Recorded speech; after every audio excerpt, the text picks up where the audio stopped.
Hello, I'm Isaac Hayes III, founder and CEO of Fanbase. And right now we're accepting investors in our $17 million round to revolutionize the future of social media.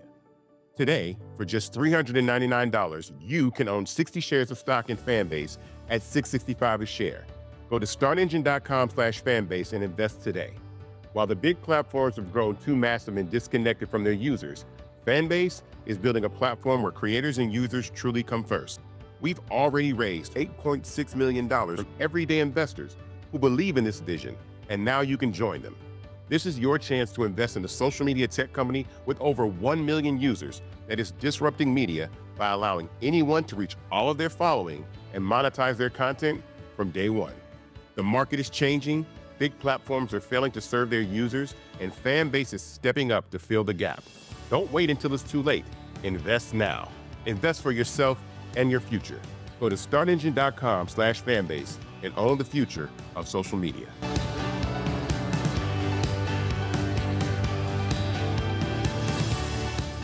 Folks, Black Star Network is here. Hold no punches. I'm real revolutionary right now. Support this man, Black Media. He makes sure that our stories are told. Thank you for being the voice of Black America, Roland. Stay black. I love y'all. All momentum we have now, we have to keep this going. The video looks phenomenal. See, there's a difference between Black Star Network and Black-owned media and something like CNN. You can't be Black-owned media and be scared. It's time to be smart. Bring your eyeballs home. You dig?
Folks, today is Tuesday, March 11, 2025, coming up on Roland Martin Unfiltered, streaming live on the Black Star Network. Hey, where's that bustling economy that the twice impeached, criminally convicted felon-in-chief Donald the Con Trump promised all of us?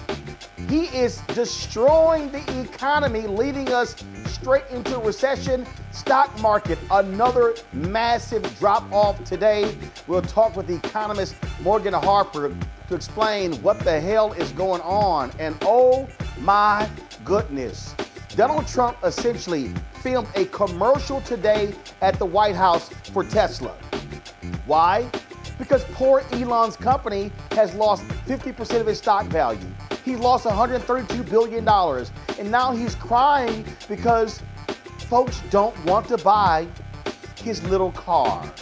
Wait until we show you what the grifter-in-chief did today with his grifting co-president, Elon Musk. It is shameful and despicable. Speaking of shameful and despicable, MAGA Republicans want to cut the D.C. budget by $1 billion. We'll talk with the city council member who will explain how these cuts will impact the city. And Michigan Lieutenant Governor Garlin Gilchrist announces he is running for governor of the state. We'll show you his video. Plus, the third suspect allegedly involved in the off-campus Omega Psi Phi fraternity hazing death of a 20-year-old Southern University student has been apprehended. Folks, it's a lot we want to talk about. It's time to bring the funk on Roland Martin Unfiltered. On the Black Star Network, let's go. He's got it. Whatever the miss, he's on it. Whatever it is, he's got the scoop, the fact, the find. And when it breaks, he's right on time and it's rolling. Best believe he's knowing. Putting it down from sports to news to politics. With entertainment just for kicks, he's rolling. It's on go, roll, y'all. It's Roland Martin, yeah. Rolling with Roland now. He's funk, he's fresh, he's real, the best, you know he's Roland Martin now.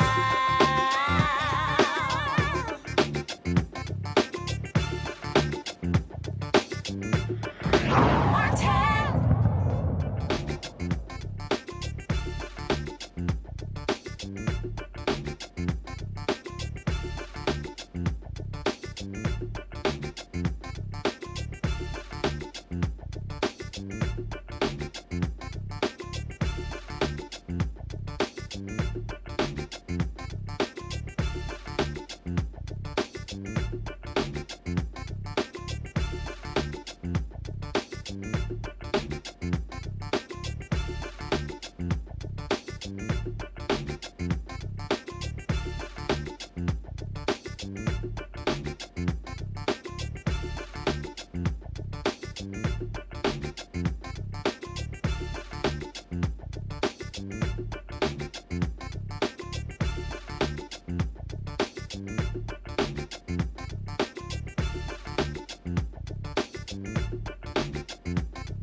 What the hell happened to the economy for the second time this week? Stock market tumbles in a huge, huge way.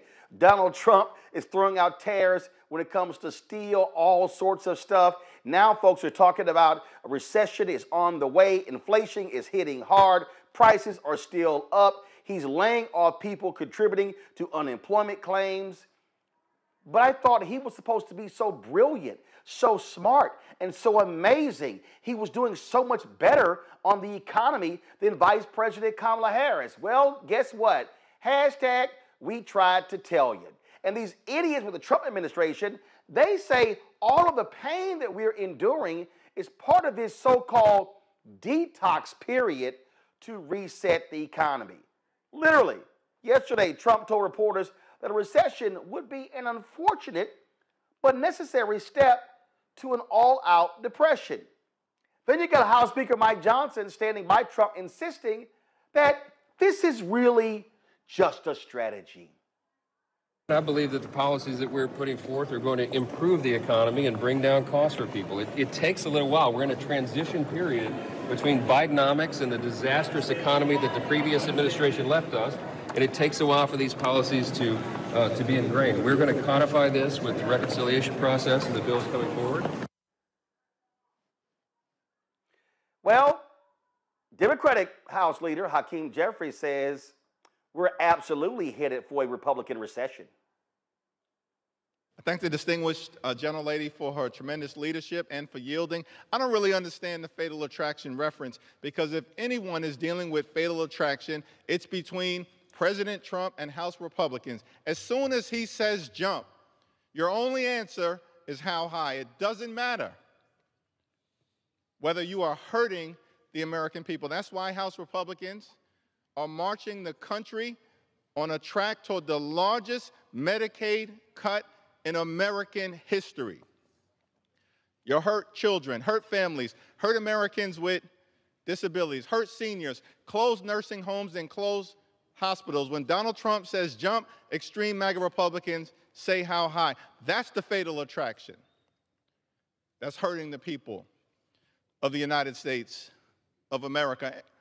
And by the way, the core promise that you made last year was about lowering costs. All you talked about was how you were going to lower the high cost of living.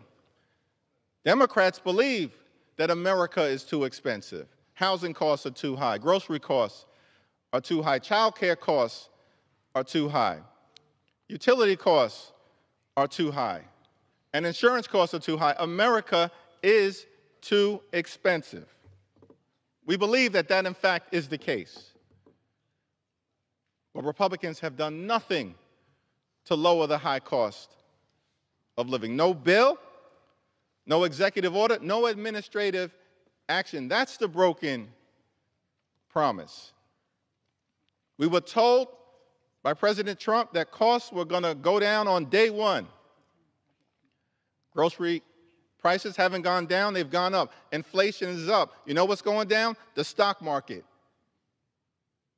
Because President Trump and House Republicans are crashing the economy in real time and marching us to a possible Republican recession. That's what's confronting the American people. Well, folks, critics say skyrocketing prices, trade war tensions, job losses hitting the nation left and right is causing the problem. But this idiot Trump, he just keeps blaming Joe Biden for this economic catastrophe and promising to make America affordable again. Morgan Harper, Director of Policy and Advocacy at the American Economic Liberties Project, joins us right now. Morgan, this is hilarious, but it's also shameful. So, correct me if I'm wrong, Trump, when the stock market was going up under Biden-Harris, Trump took credit. Now it's going down. Now he's blaming Biden for that. No, it's his policies, his actions that are absolutely tanking the economy. Yeah, it's pretty undeniable at this point that a lot of the uncertainty that he's injected into the economy with changing trade policy overnight, changes that in typical times might take, a couple months to work through, a few months. And not to say that longer is better, but some of this stuff is complicated and understanding all the impacts of it takes time. He's not really operating like that. He, I think just today, introduced and rolled back a new tariff on Canada in response to their retaliatory tariff. So this is creating a perfect storm of uncertainty that is impacting the stock market directly, like you noted. We see companies that are now predicting that they are not going to have very strong growth or a lot of consumer demand over the next few months. Because what are consumers doing too, in addition to businesses, kind of looking at all of this and it's like, I don't know if I want to make any moves at all because we have no idea how much our assets might be valued at if you are in that position. Even if you're on Medicaid, for example, if you're going to continue to be covered by that. And let's be real, a lot of people who are working are also on Medicaid. And so there's just uncertainty abounds, and this is a really bad situation for the economy and the country overall in terms of the impacts of this. And again, Morgan, what is unbelievable is that they repeatedly tried to blame Biden for it, and they act as if the tariffs don't matter. I'm sorry. The Federal Reserve was projecting that we were going to see a 3% increase in GDP. Because of Trump's actions, the massive cuts, what Doge is doing, the crazy actions of Elon Musk, these ridiculous tariffs, okay, and him trying to convince us. Like, it's unbelievable. We're going to play a clip for you of an Associated Press reporter asking White House Press Secretary, the idiot Carolyn Leavitt, about tariffs. And he literally is trying to convince us, no. Tariffs, they're going to pay. We're going to make billions, trillions off of tariffs. I mean, it is the dumbest thing. And these MAGA Republicans are falling in line knowing it's a lie. Go ahead. Thanks, Caroline. You're welcome. If we could just step back for a second. When President Trump last addressed the BRT when he was on the campaign trail, his big push was on tax cuts. He's going there today as he's proposing tax hikes in the form of tariffs. And I'm curious why he's prioritizing that over the tax cuts. He's actually not implementing tax hikes. Tariffs are a tax hike on foreign countries that, again, have been ripping us off. Tariffs are a tax cut for the American people. And the president is a staunch advocate of tax cuts. As you know, he campaigned on no taxes on tips, no taxes on overtime, no taxes on Social Security benefits. He is committed to all three of those things, and he expects Congress to pass them later this year. I'm sorry, have you ever paid a tariff? Because I have. They don't get charged on foreign companies, they get charged on the importers. And ultimately, when we have fair and balanced trade, which the American people have not seen in decades, as I said at the beginning, revenues will stay here, wages will go up, and our country will be made wealthy again. And I think it's insulting that you are trying to test my knowledge of economics and the decisions that this president has made. I'm now regret giving a question to the Associated Press. Mary, go. Morgan, that's crazy. So, yeah, well, there's a lot to unpack here. I mean, like I've said a couple of times, Roland, tariffs are an important tool to make sure that we have balanced trade. Tariffs, when part of an overall economic policy strategy that includes things like domestic investment in industrial policy, in building up incentives for domestic manufacturing to have companies want to build things in the U.S., can be a very successful strategy. What we are seeing here is not that. It's very scattershot. It's changing all the time, like we talked about. And it is importantly not paired with any sort of industrial policy strategy. That is not even on the table. I mean, it appears it's not on the table because it conflicts politically with where this administration wants to be landing on an environment where they're really trying to advocate for more government spending. But regardless of what the motivation is, the reality is when not paired with any sort of industrial policy, it's a recipe for increasing prices. Now, that is not to say, though, that tariffs as a tool wholesale are bad. The other thing I would note is, this idea that we're going to somehow make back all of the revenue that might be lost due to an extension of the tax cuts through tariffs is not something that I think a lot of folks agree with. I mean, continuing the tax the tax cuts is going to lead to a big reduction in revenue. We have a lot of people, like we've talked about, that have unpredictable job situations right now. We have a lot of uncertainty in the economy. So somehow this idea that by putting these tariffs on companies, this is going to generate the revenue, even if, which is possible, that they do absorb some of the increase of the tariff costs themselves directly without passing on to the consumer. It's possible. It's just unlikely to be, a complete wholesale equivalent there with the tax cuts that are to come. So, this trade policy stuff can be kind of complicated. There's a lot to sort through, but the bottom line is chaotic trade policy is no recipe for bringing down costs for Americans or supporting American manufacturing and workers. There is a way to do that, but this is not it.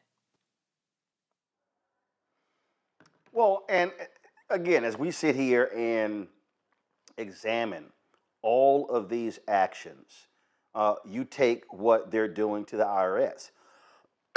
Republicans were opposed to the hiring of additional IRS agents to target wealthy individuals.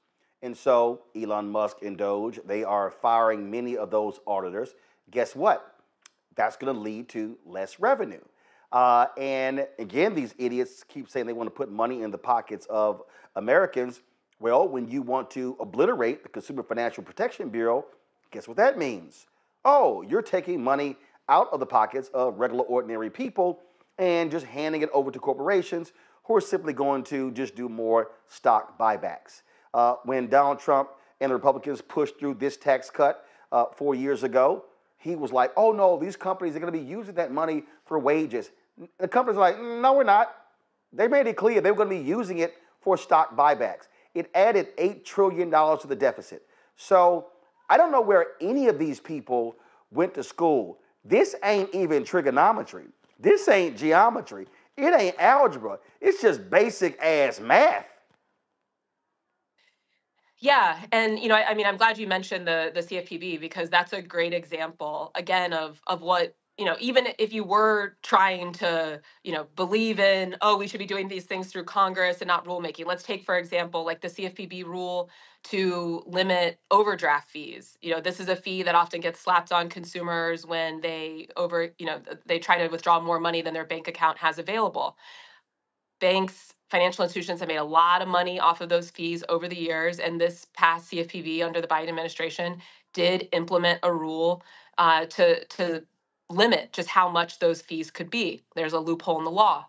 And the congressional Republicans have now introduced what's called a CRA, Congressional Review Act, to roll back that law, or roll back that rule, I should say. They're not introducing any sort of companion bill that would make that policy final and permanent if you believe in, oh, this should just be the authority of Congress. They're just taking away the rule that provided some protection to consumers. That's another thing that could raise prices. Another example out of the CFPB, there's a lot of examples, unfortunately, preventing the CFPB from being able to prosecute payments companies, online payments companies. They might be engaging in fraudulent activity and losing consumers' money. Similarly, trying to roll that back in Congress. Every congressional Republican except for one, so far it's only been on the Senate side except for one, voted for that. And there's no plan for covering that market. So there's a lot of vulnerabilities that are being created through this policymaking. Again, if there was sincerity in trying to actually solve problems, then we would be seeing some bills introduced, but that has not been happening. And it's very concerning. And so where we go from here is pretty unpredictable, but there are a lot of signs that are pointing to a bad economic situation or further weakening in the economy and a bad economic situation for a broader swath of Americans. Don't you also find it just utterly ridiculous, Morgan, where Trump now all of a sudden, how they're now saying, well, no, I think we have to, go through this pain. We must because we need to do this reset. There was just too much government spending, and so this reset is necessary. What the hell are they talking about? Well, look, again, there's a way to go about making the government more efficient. And I've been a government employee. A lot of folks who have worked in government, I think that we could all put our heads together and think about some ways to make things more efficient. P.S., probably a lot of people who have worked at large corporations could say the same thing, but, that's a whole other conversation. this isn't about doing the thing that's most efficient. It's been a lot of scattershot and fast-moving decisions that are just stripping away the ability for the government to really do its job to protect a lot of Americans and enforce the law, like the IRS, for example, that you mentioned. Again, going back to CFPB, they've withdrawn cases that were going after companies that were breaking the law, taking consumers' money. And so this does seem more of an ideological exercise, but I will say, and a political exercise, but I will say, I mean, there are real problems to solve. There is a need to take a hard look at the American economy and think through, what does it look like when so many people in our country are vulnerable to just missing one paycheck? What does it look like? You know, we talk about the stock market as an indicator, that there's a lot of people that don't even have the ability to dream of investing in the stock market because they have no extra money to be able to look at that. So these are real problems. They are problems that we need to solve. Having a long-term strategy for our country economically, including a trade policy that's going to make sure that companies don't just get to import cheaper goods and not pay higher wages to American workers. Those are real problems, but this doesn't look to be a coherent strategy to actually solve them and make sure that we're building for the long term here and a stable financial future for Americans. Yeah, because this strategy we're talking about here is, let's just invest billions of U.S. money into crypto. Let's just sit here and keep whacking away, and let's just stop the lawsuits against companies in the Department of Justice, at the SEC, at the CFPB. You had one Chinese national who just, let me just go ahead and buy, a bunch of, millions or billions in the Trump coin. And guess what? This case magically goes away. What we are seeing is major corporations. There was even one report that companies are paying $5 million for sit-down meetings with Trump and Mar-a-Lago. These people are grifters. They are literally trying to just steal from the government and screw everybody else. And you've got these workers, you've got veterans. It's going to be a big protest happening on Friday. And to your point, how it's just willy-nilly. I mean, they fire people with the National Weather Service, and now they're trying to hire them back. They fire workers with the Centers for Disease Control, now they're trying to hire them back. And so it's just nonsensical. And so they are creating the chaos that we are now seeing in the markets. And you've got companies like, what the hell? We can't do any sort of quarterly or yearly or planning for every 2 years with the kind of just nutcase economic policy we're seeing coming out of the White House.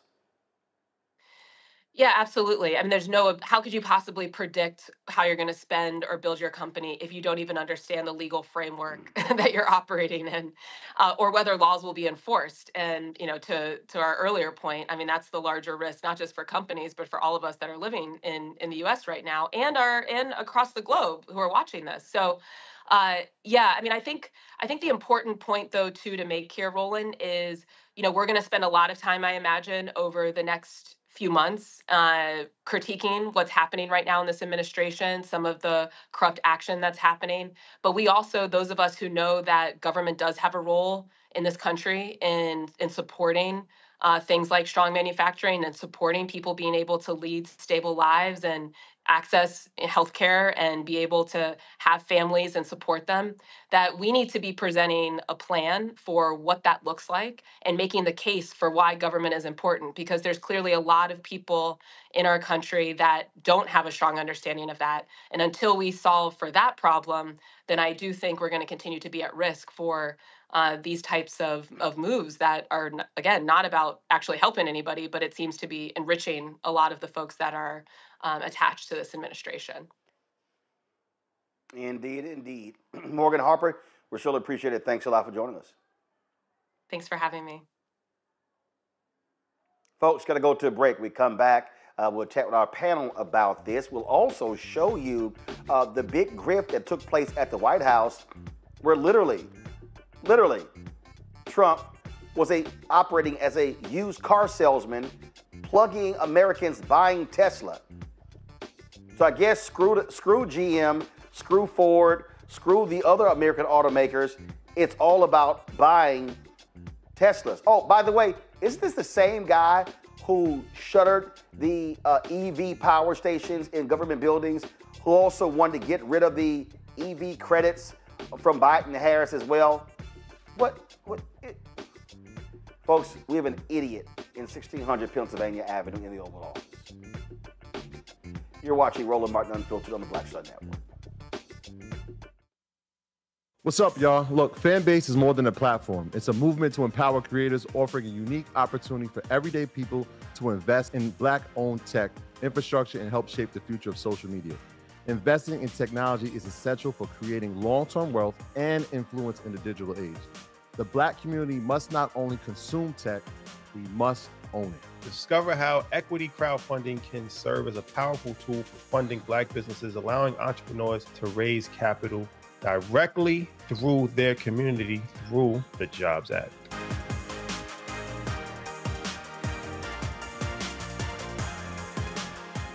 We begin tonight with the people who are really running the country right now. Now, Trump is often wrong and misleading about a lot of things, but especially about history. Donald Trump falling in line with President Elon Musk. In the wake of the unsettling news that MSNBC has canceled Joy Ann Reid's primetime show, The Readout, Roland Martin and the Black Star Network would like to extend an invitation to all of the fans of Joy Ann Reid's MSNBC show to join us every night to watch Roland Martin Unfiltered, streaming on the Black Star Network for news, discussion of the issues that matter to you, and the latest updates on the twice impeached, criminally convicted felon-in-chief Donald Trump and his unprecedented assault on democracy, as well as co-president Elon Musk's takeover of the federal government. The Black Star Network stands with Joy Ann Reid and all folks who understand the power of Black voices in media. We must come together and never forget that information is power.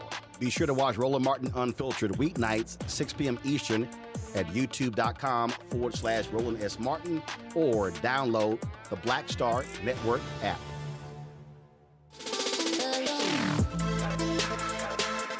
Hey y'all, welcome to The Other Side of Change, only on the Black Star Network and hosted by myself, Bria Baker, and my good sis, Jamira Burley. We are just two millennial women tackling everything at the intersection of politics, gender, and pop culture. And we don't just settle for commentary. This is about solution-driven dialogue to get us to the world as it could be and not just as it is. Watch us on the Black Star Network, so tune in to The Other Side of Change.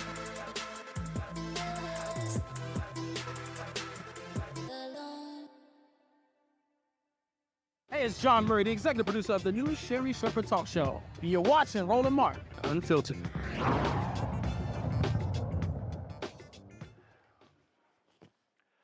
All right, folks, Dr. Mustafa Santiago Ali is former senior advisor for environmental justice at the EPA, joining us out of D.C. Randy Bryant, entrepreneur, DEI disruptor, author of Never Says, 25 Phrases You Should Never Ever Say to Keep Your Job and Friends, out of D.C. Dr. Larry J. Walker, assistant professor, University of Central Florida, out of Orlando. Glad to have all three of you here. Okay, folks, if y'all want to see what a government-sponsored commercial looks like, this is what happened today at the White House. Now, let me set this whole thing up. Because Elon Musk is an idiot, and because people are sick and tired of his antics, the Tesla stock is down almost 50%. He's lost $132 billion from his net worth as a result. Now he's moaning and whining and crying. Now, before I get to that, this was Elon last night in an interview with Larry Kudlow on Fox Business. This is wonderful for labs. Watch this.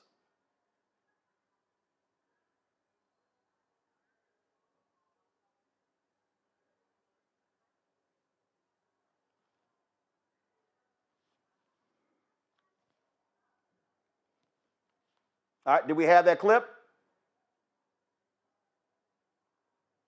Okay, all right. So fine. Do we have the clip of Elon and the Teslas at the White House today? All right, roll that one. Hello, President Trump. Are you looking to buy or lease today? Well, I'm going to buy, and I'm going to buy because, number one, it's a great product, as good as it gets, and number two, because this man has devoted his energy and his life to doing this, and I think he's been treated very unfairly by a very small group of people. And I just want people to know that you can't be penalized for being a patriot. and he's a great patriot. And he's also done an incredible job with Tesla. And I mean, nobody else has a car company started up in the last 30 years that's been successful. I don't think so. And not only successful, but super successful. And because he's able to find billions and billions and billions of dollars of fraud and waste and all of the things. I mean, our country is going to be very strong very soon because of a lot of the things that he's done and a lot of the things that I'm doing. And there's no better team, but there's no better for what we're doing. There's nobody like this, and he shouldn't be penalized. And when I watched the other day, I said, I can't believe it. It should be the opposite. People should be going wild, and they love the product, but because he's finding all sorts of terrible things that have taken place against our country, they want to penalize him in an economic sense. And I just think that's very unfair. So I just wanted to make a statement. I'm going to buy one. Now, here's the bad news. I'm not allowed to drive because I haven't driven a car in a long time, and I love to drive cars. But I'm going to have it at the White House, and I'm going to let my staff use it. I'm going to let people at the place use it. And they all are all excited about that. I'm not allowed to use it. Can you believe it? One of my great things in life is that I can, you know, I like to drive cars, but I'm not allowed to.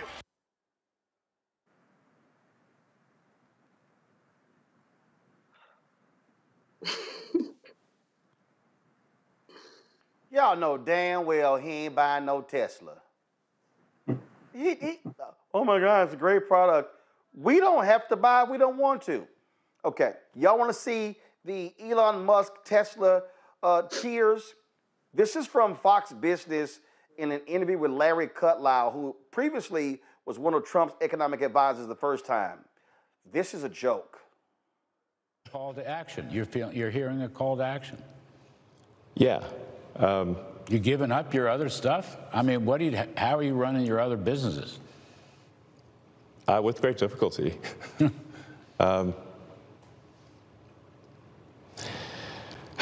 Yeah, I mean. But there's no turning back, you're saying?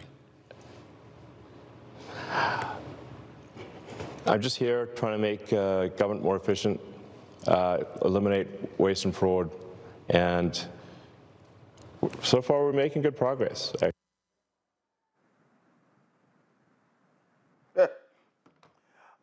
I'm sorry. Are we supposed to feel sorry for him, Mustafa?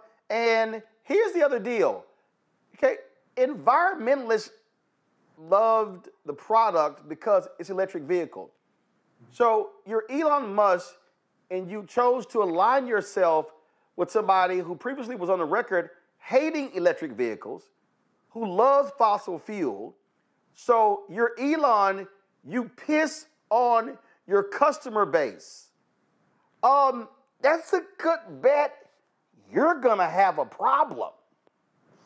Yeah, you know, I have to laugh because, you know, I know this stuff inside out.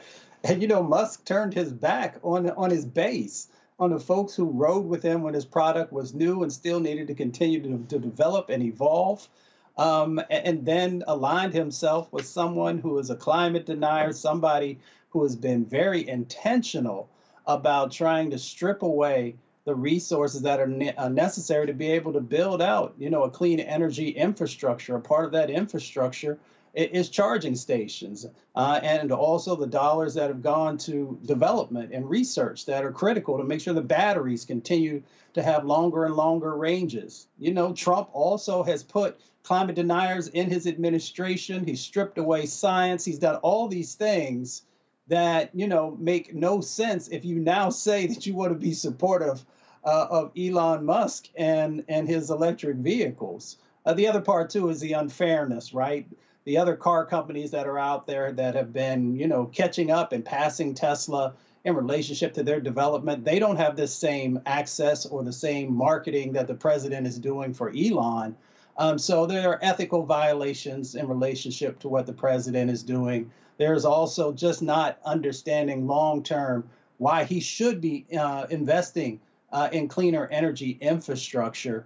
And, you know, Elon brought this on himself. He had the opportunity to not only be a visionary, but also to be someone who is focused on helping to uplift people, and he's made the choices that he has. He's allowed to do that, but then also the consumers also have the right to take their dollars elsewhere.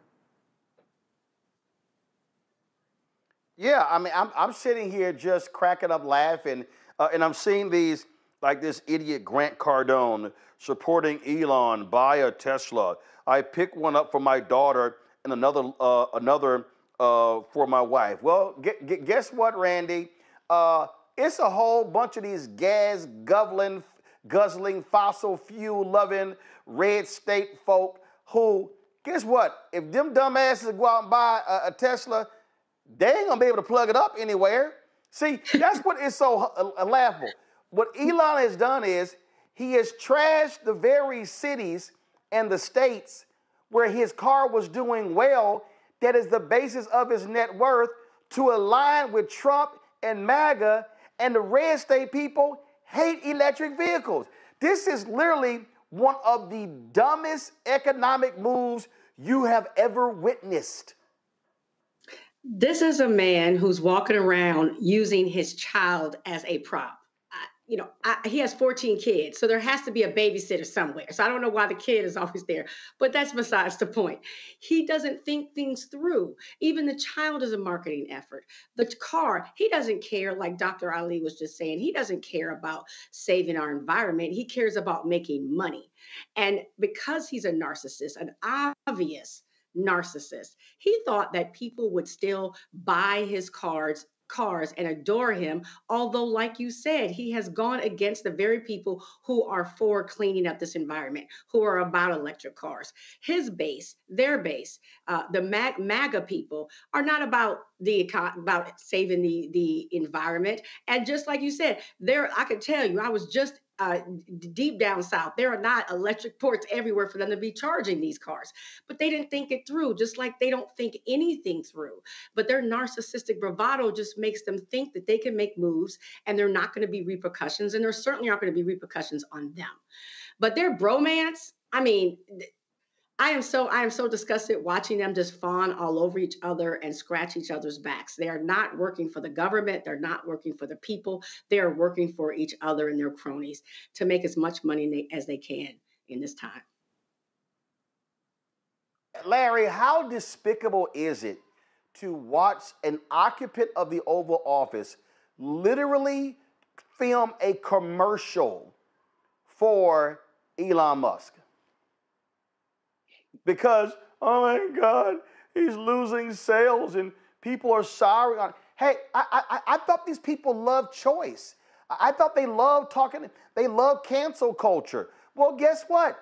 If people don't want to buy his sorry ass car, they don't have to buy it. Hey, it's called, Republicans love the free market. Well, the free market is speaking and they say, Elon, kick rocks.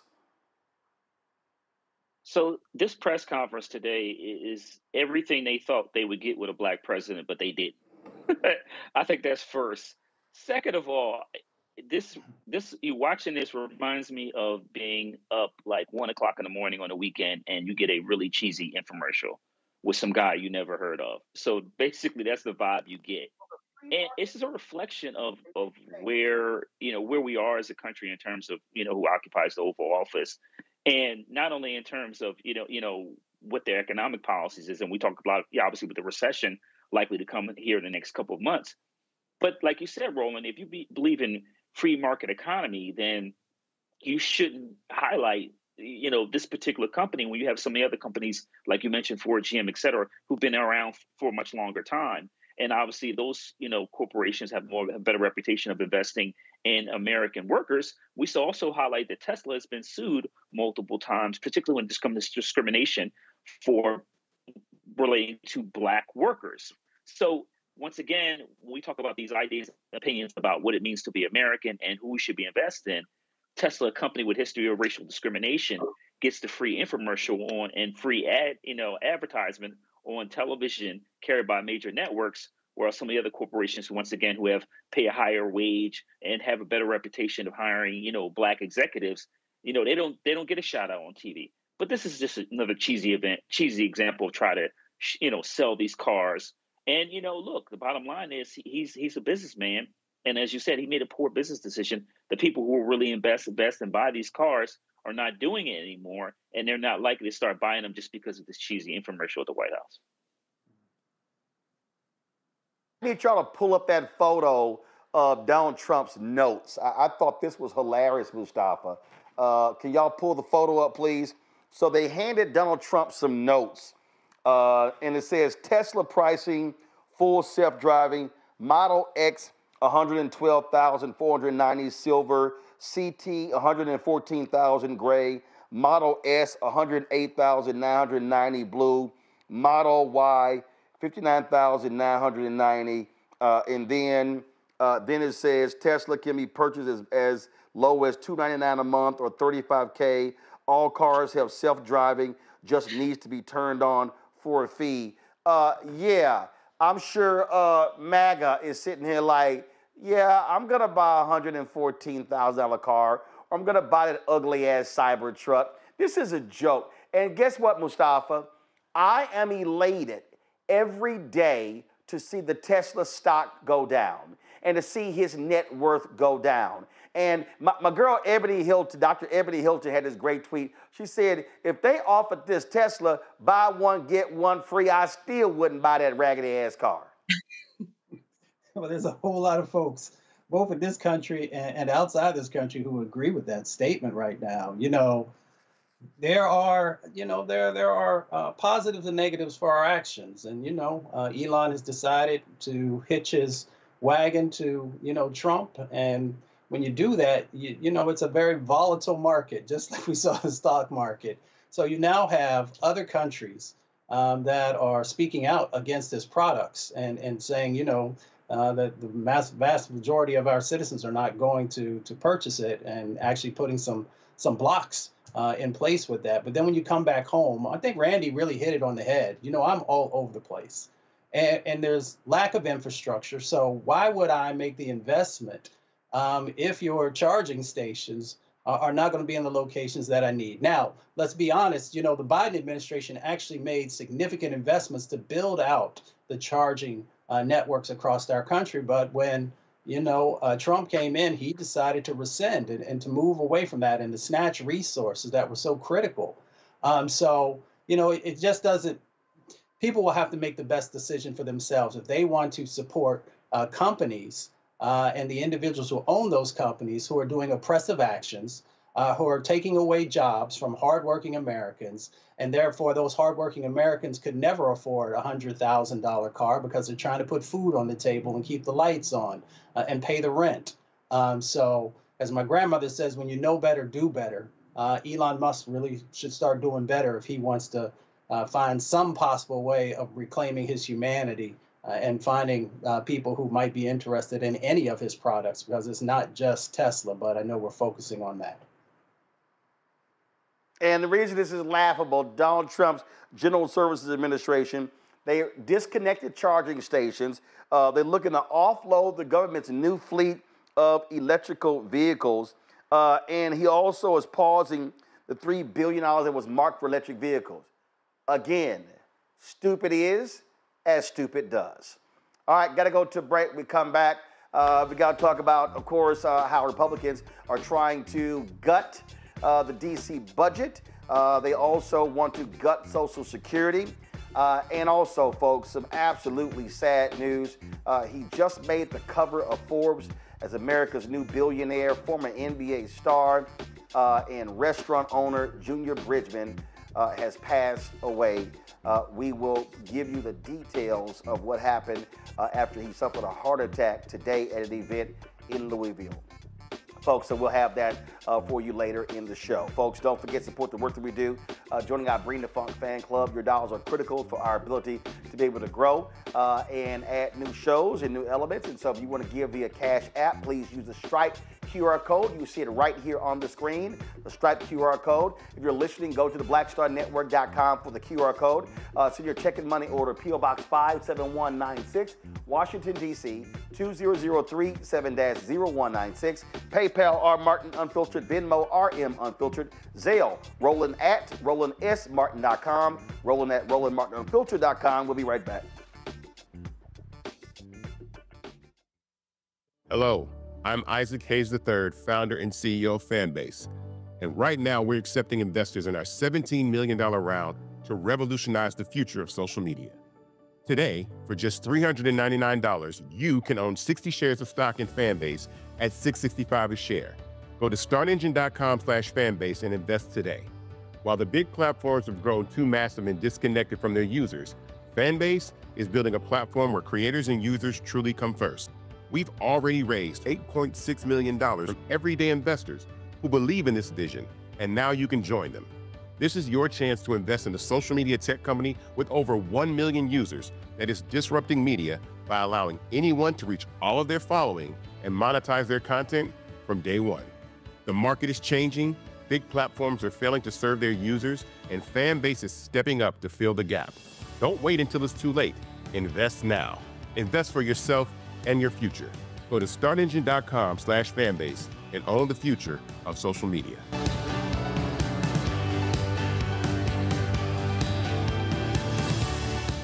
I'm Deborah Owens, America's Wealth Coach. And on the next Get Wealthy, you'll meet Jandy Turner, who took her love of sports, expanded her network, and created a thriving business. I settled on developing a golf event planning business, which in and of itself has been very viable for me. One of the things that I've learned from producing hundreds, if not thousands, of golf tournaments is that business gets done on the golf course. All on The Next Get Wealthy, only on Black Star Network.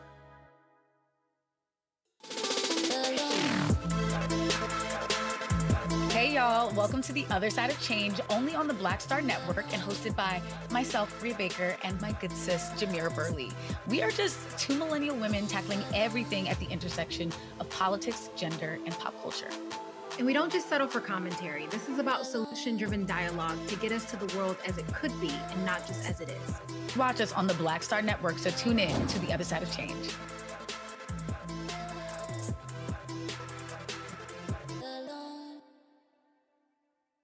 How you doing? My name is Mark Carey, and you're watching Roland Martin, unfiltered, deep into it, like pasteurized milk without the 2%. We getting deep.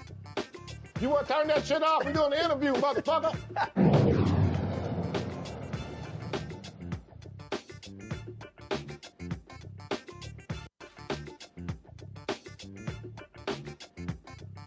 Hold on.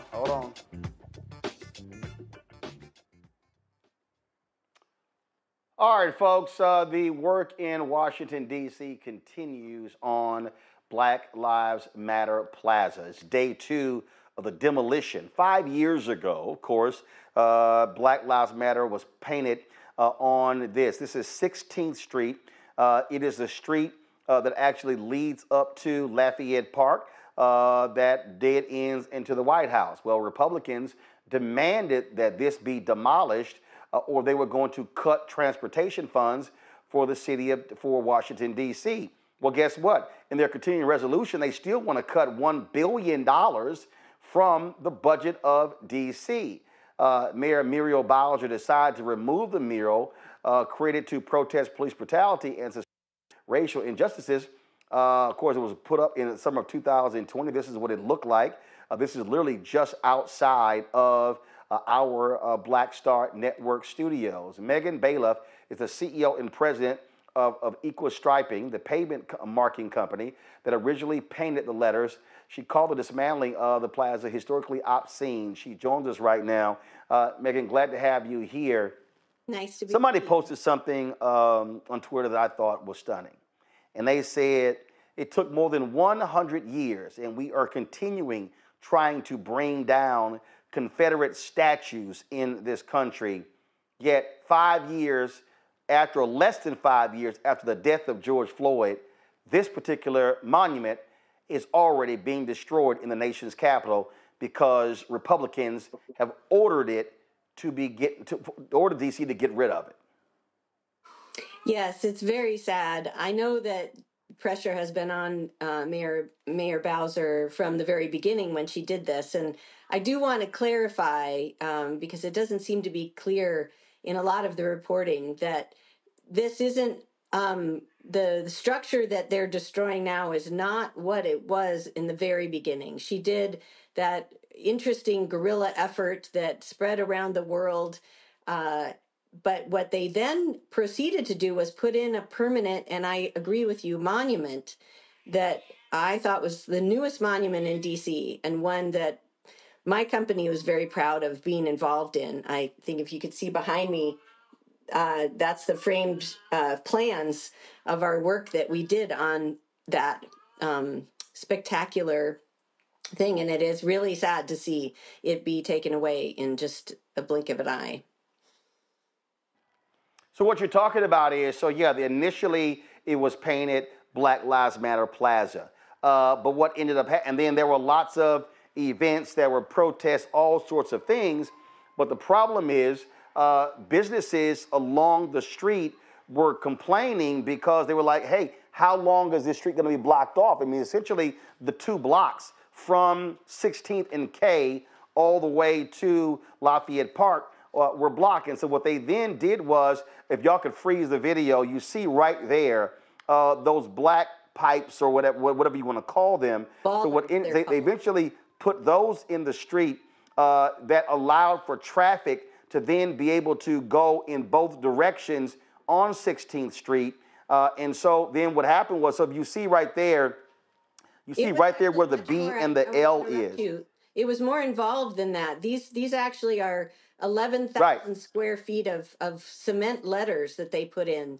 They built an entire structure in the street that included that central path, protected path area, and it was quite impressive. And my company spent the last 3 years refurbishing it and making it prepared. We thought we were excited about what it meant as a gathering place for what will be happening in the city next year, or may not be happening. If Trump gets his way, we may not be able to have the kinds of gatherings that we had there from its outset.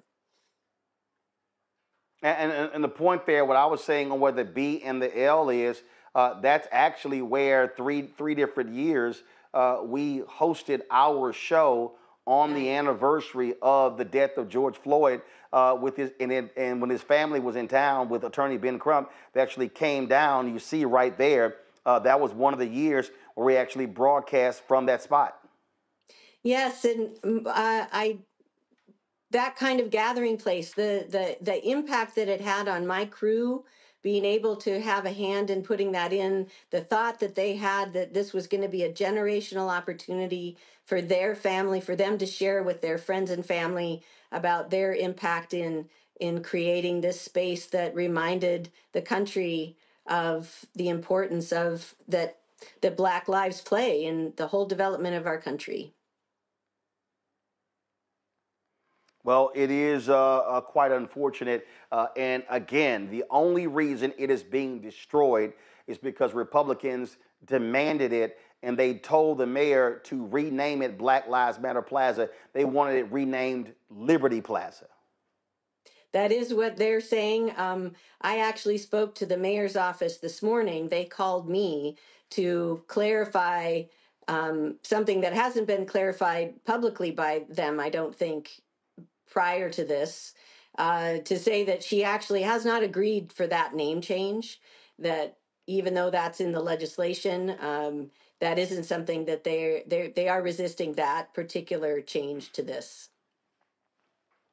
They are going to take down the... Well, I can tell you right now, for me, I don't call DCA Reagan Airport. I call it by its letters, DCA. And ain't no way in hell I'm going to ever call that Liberty Plaza. No way. No way. I agree with you 100%. When I first was reading the headline, when I first walked down there to see our work disappearing, and I read the headline that it was a reconstruction of the Black Lives Matter Plaza, and the headline that I read said, turning it into Liberty Plaza, I thought, boy, all those words together. It was just in the press. I don't know the source of it. I do know that the legislation calls for that renaming, but it's all just heartbreaking.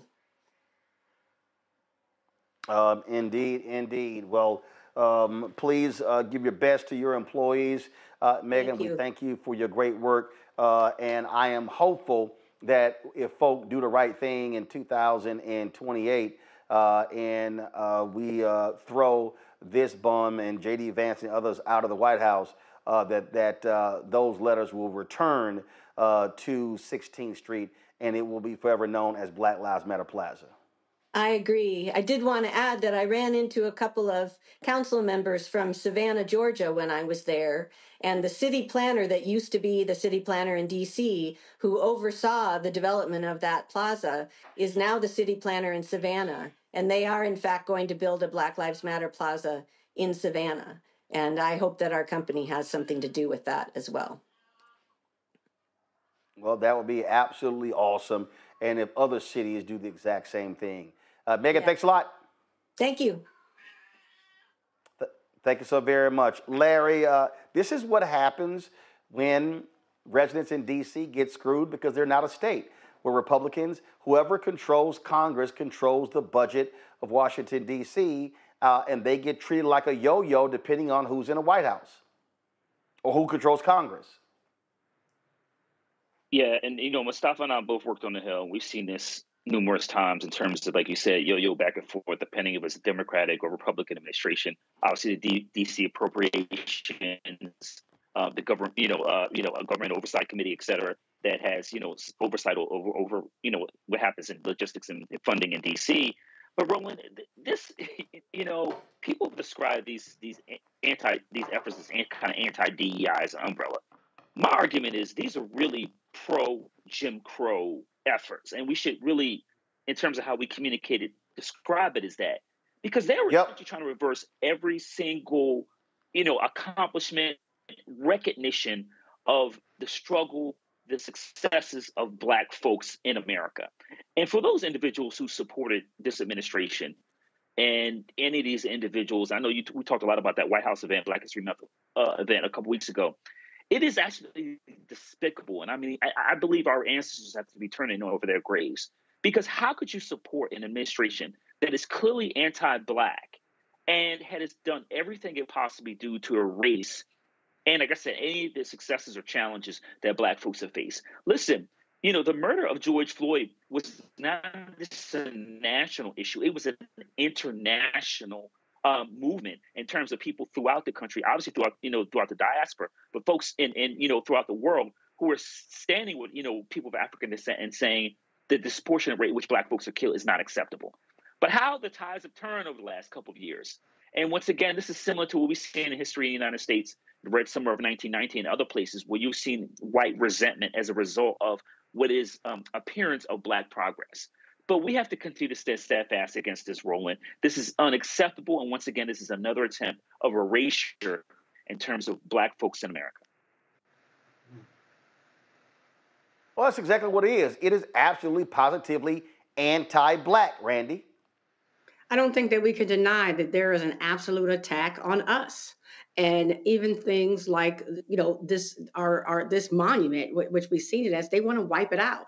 And we need to focus on that. We need to take it seriously, because we are at defense right now. We're not playing offense, we're playing defense. They want to act as if our contributions don't exist. They're wiping out any trace of any history that we've had to this country. And they want anything that reminds us of where we are, that we have to remind people that our lives do matter. They want it taken away. So, I mean, the hate is palpable. It's not something that we can deny anymore. And I think it's good that we have this warning, though. I think that it is a call for us to unite, that we don't have time to play around. We don't have time to be against one another. We need to rely on media sources like yours, because this is all we've got. I just think it's just very, very clear. As I'm in DC with you, and I've seen the destruction of this happening. It to me symbolizes kind of, if people weren't getting it before, now they have a visual representation of what's happening. People are very clear about how they feel about us. And we need to act in kind, and not act in the way they necessarily want us to, because I do believe that they want us to get out in these streets and protest, and so he can enact martial law. I really do believe that that is what's going on. But I believe that we need to react by planning and becoming stronger and unifying as a people. Well, but here's the deal, though. Folk have to, we talk about stay woke. They got to, frankly, wake the hell up, Mustafa. This is what happens when you sit at home. This is what happens when you don't vote. This is what happens when you whine and complain, oh, Democrats aren't doing this, aren't doing that. Well, we know damn well what Democrats in this case were doing and Republicans want to have done. And so I hope all of these people who were just sitting here just running their mouths and trashing Vice President Kamala Harris now realize there is a real difference between a Harris administration and a Trump-Musk administration. Yeah, all that is facts. And hopefully folks are waking up. You know, it's amazing how we wake up and then we are lulled back to sleep. You know, it's interesting because Black Lives Matter was about remembrance, right? And inside of that remembrance was actually about how when people come together and reclaim their power, how they can make change happen. That doesn't mean that everything gets answered, but it does show folks that it is possible to begin the journey toward the North Star that many of us have often talked about. And that scares those folks who have been oppressors and are used to being able to do, say, and control folks. So the visual of Black Lives Matter, you know, caused them a lot of consternation. It caused them fear because they realized that when Black and brown folks and indigenous folks and other types of allies come together, that we can actually move things in this country. There's still a lot of work that needs to happen. You know, and when this happened earlier, you know, I had to write a little bit. I'm just going to hit you with just a real quick 30 seconds of it. It said Black Lives Matter Plaza. They came with hands heavy with silence, dragging buckets of erasure. And if paint could swallow a revolution, as if footsteps could forget where they were headed, as if tongues could be tied after tasting freedom. But we are louder than pavement. Our breath breaks barriers. Our fists carve echoes in the air. Our words rise higher than your hush. Black Lives Matter written in the sky, a love letter scrawled in the clouds. Black Lives Matter reflecting in millions of eyes, blinking back the sun, unblinking the fight. Black Lives Matter. Not just on the street, but in the soil. Not just in the paint, but in the pulse. Not just in a whisper, but a wall, a song, a storm. Not just surviving, but thriving. Shining, reborn. Black lives still matter. Well, they indeed do. But what you're dealing with here are Republicans who do not give a damn about Black lives at all. And guess what? All of those Black MAGA imps who were at the White House just dancing and shaking their asses at the Black History Month reception, it's amazing how quiet they are. They're real quiet. Quiet about this, quiet about them ending the lawsuit in Cancer Alley impacting Black people in Louisiana, quiet about so many things. Let's talk about when it comes to the District of Columbia budget. They have been operating under a congressionally approved budget for the past 6 months. However, Republicans say, y'all now got to cut $1 billion midway through the fiscal year. The temporary spending bill, known as a continuing resolution, is designed to prevent a government shutdown by requiring all federal agencies to operate under their 2024 budgets, while DC usually continues operating under its approved fiscal year 2025 budget. This particular proposed budget does not exempt the district. Mayor Muriel Bowser addressed this issue during a news conference, highlighting the disastrous consequences of slashing the city's budget by this much. We are not a federal agency. We are a city, county, state all at once, and we provide direct services to the people of the District of Columbia, visitors to the District of Columbia, businesses in the District of Columbia, diplomats and visiting heads of state, and everyone who works here in the Congress. Our budget was balanced and approved. And if we go back to fiscal 2024 levels, we would be forced to reduce spending by $1.1 billion in only 6 months. But here is why we're here today, because Congress can fix this. They can fix this $1.1 billion problem that we have brought to their attention in the draft CR. The Congress can add the language back to the continuing resolution, the same language that's been there for the past 2 continuing resolutions that authorize us to spend our locally generated revenue according to our own approved budget and timeline. And I want to emphasize the local part of that statement. The District of Columbia raises and spends its own money, just like every other state. So remember that the budget we're talking about, this budget, the approved FY25 budget, was introduced by me and approved by this council. It focuses on 3 main areas: public safety, public education, and economic growth. Disrupting those investments won't be good for DC or our country. Folks, joining us now is Robert White. Robert is the at-large council member in Washington, D.C. Robert, glad to have you here on Roland Martin Unfiltered. The Republicans moments ago passed this continuing resolution, which includes this massive cut. Now the only hope D.C. has is for the Senate to act. Now, of course, Republicans, they need Democrats to go along with this. And so what have y'all in D.C., city council, what have y'all been saying to Senator Chuck Schumer and Democrats who may very well vote for this CR to ensure the whole government doesn't shut down?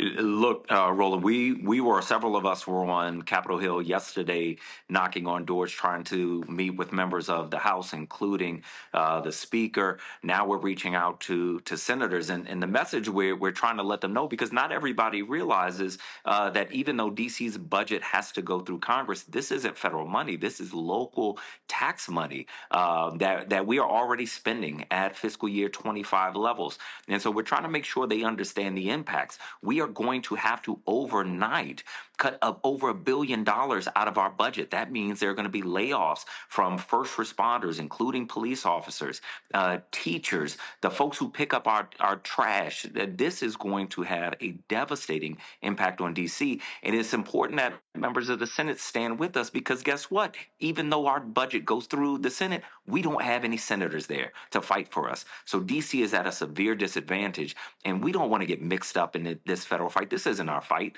This is between federal officials, Congress and the White House, Democrats and Republicans on the national level. We're doing our thing in D.C. We're running a city the same way that other folks run a city, and you can't come in midway through the year and say you got to cut $1 billion out of your budget. That doesn't work for us any more than it would work for anyone else in the nation. And again, I mean, this is what happens, unfortunately, when whoever is in control of Congress, they can control what happens to D.C. Typically, when Democrats are in power, that you guys are allowed to run the city as you wish, as the duly elected representatives. But Republicans, they use the power of the purse to force D.C. to do whatever it is that they want at their own whim. That's exactly right. But what's important here for Republicans, especially to understand, is that in Republican administrations and Democratic administrations, in Republican Congresses and Democratic Congresses for the past 2 decades, D.C. has been held harmless in these federal budget fights. They've included language to allow us to keep spending in our current fiscal year, since it is D.C. local money. The other thing that's really important for the nation to understand, for the Senate to understand, is that because this is local D.C. money, this doesn't do anything to the federal budget. You can't reappropriate this for any federal program. So this does nothing for them on the federal side. All it does is hurt D.C. And the money is still going to come in because they're not cutting taxes, but it'll be locked in a bank account where we have to make cuts to vital city services for no benefit to the nation, no benefit to the federal government, just chaos in D.C. for absolutely no reason. That doesn't make any sense. So when y'all made that point, what did Republicans say? Most of them, Roland, I'll tell you, didn't seem to know that that was the case, that this language had been omitted, or that it would have this type of impact on D.C. And so the CR that the Republicans passed, the House treats D.C. like an agency, even though we are not an agency. We operate like a state. And folks seemed real surprised on the Republican side about how it would impact D.C. Obviously, we still couldn't get them to stand with us, but we are hoping that the Senate will stand with us. And this is the time where D.C. residents and folks who care about democracy and equality have to show up. We're going to be in the Senate tomorrow ahead of the vote, talking to them. And we need D.C. residents there. We need folks around the nation calling senators, telling them you can't treat D.C. like this. Just include the same language that's been in the CRs for the past 20 years. Questions from my panel. Mustafa, you first. Yeah, well, Councilman, it's good to see you. You know, we've got all of our brothers and sisters and allies who are here inside of the district who, of course, are going to make sure their voices are heard. What would you like to see folks across the country do to be in solidarity with the actions that you and others will be taking? Mustafa, I appreciate that question. We need allies. Like anybody else in a struggle, we need allies. So folks across the nation, call your senator. Tell them you heard about what's happening to the District of Columbia. You don't want to see any of your fellow country members treated like this and getting tied up in this national fight. So urge them to vote no on the continuing resolution. Don't include D.C. in this federal nonsense.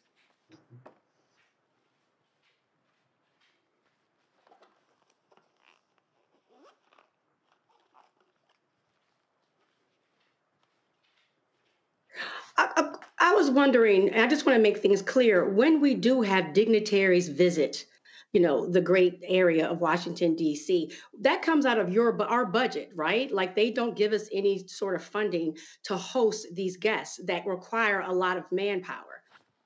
That's right. When dignitaries visit the inauguration, D.C. residents are shouldering that financial burden. That is our police, our first responders, the same ones that are going to lose their jobs because of this, who are bearing the danger, and our taxpayers who are bearing the cost. Now, we do get some reimbursement for those, but we don't get the full reimbursement. So we are carrying that cost, and we've got to respond in real time.